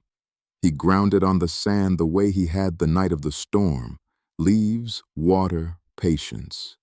And without a word, he laid the old marks back down Elias's chest and ribs. Sankofa, go back and fetch what was left behind. Dwenemen, strength that stays gentle. Nyame Inti, and by God's grace. And somewhere in the middle of it, with the tide coming in the color of pewter and the sky gone low and grieving, the brush stopped, and the two of them took hold of one another in the wet sand and wept, openly, without any dignity at all, the way you can only weep in front of one person in a lifetime. For Ama on the sand at Ada. For a wall painted gray. For 11 days that had taken 9 years off them both. Neither said a word because they both already knew the other thing, the thing about Tuesday, and neither was willing to be the first to say it out loud. The moon came up over the water and turned the whole coast to pewter and salt. And when there was nothing left to cry with, the brush lay forgotten in the sand, and their bodies danced together under the glow of the soft moonlight. Slow and unhurried and reverent, 2 men learning each other by touch alone in the last hours they would ever have. The sea kept time. The indigo transferred from one chest to the other, mark by mark, until neither of them could have told you whose skin the pattern had started on. Sankofa on a shoulder that had not worn it an hour before, Dwenemen smudged across 2 rib cages at once. Afterwards, Elias lay with his ear over Kwesi's heart and listened to it the way you listen to a language you are about to stop hearing spoken. Gray light. The tide had come up and gone out again and taken most of the indigo with it, and what was left had dried into their skin in pieces, like a map of somewhere neither of them would ever go back to. Kwesi turned the compass over in his hands and pointed it deliberately north into the last of the dark. There, he said, your father is alive and refusing to say your name. Your mother is holding a pot for you, and there is ground up there that nobody at all is counting. Elias started to argue, and Kwesi stopped him, not with a hand, with his voice. I am Jamestown. I do not transplant. I hold this wall up, and when I am gone, somebody's grandson holds it up. He closed Elias's fingers around the brass, one at a time, and would not let go of them. But you were never mine to keep, seedling. You were mine to teach. The sea came in and went out. I will always love you. That is not a thing you carry. It is a thing that stays exactly where it happened and holds the ground down. so that you are free to go. He left on a Tuesday, the way people leave, badly, and too early in the morning, and with the wrong things packed. Ruby cried down the phone and told him to come home. Silas took the receiver out of her hand and spent 4 sentences on him, and the last of them was that a son who chooses another man's coast over his own father's sickbed should not expect a room to be made up. And he meant it, and he would go on meaning it for 9 years, through a garden and a rooftop and a solemn, watchful boy named Leo he would never once be introduced to. At the gate, the phone buzzed. KJ, a photograph of the seafront wall, bamboo scaffolding lashed up its whole length, 40 meters of municipal gray already half stripped back, 11 people standing on planks with rollers and buckets of hand-ground ochre and indigo, and color crawling out across that wall again like something coming back up through soil after a long dry season. Small at the bottom of the frame, one figure with blue hands directing traffic. The caption was 3 words long. Come see it. London to New York, seat 34A, and 36,000 feet of black water underneath him. The boy who had flown out of Kotoka in August with a green canvas backpack, a mother's envelope, and no earthly idea what his hands were for, was going home with pigment worked permanently under 2 fingernails, a school exercise book with 400 names in it, a brass compass that had finally stopped needing to be consulted, and a woman's last sentence lodged somewhere under his ribs where he would keep it, unrepeated for 9 years. He was asleep before the seatbelt sign went off.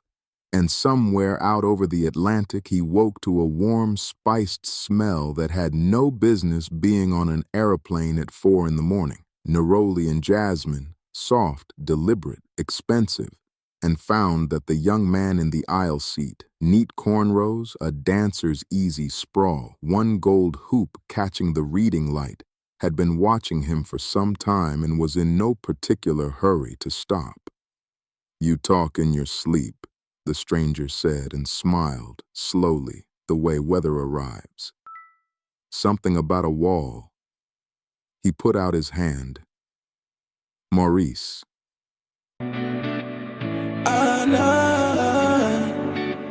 I wanna be with you.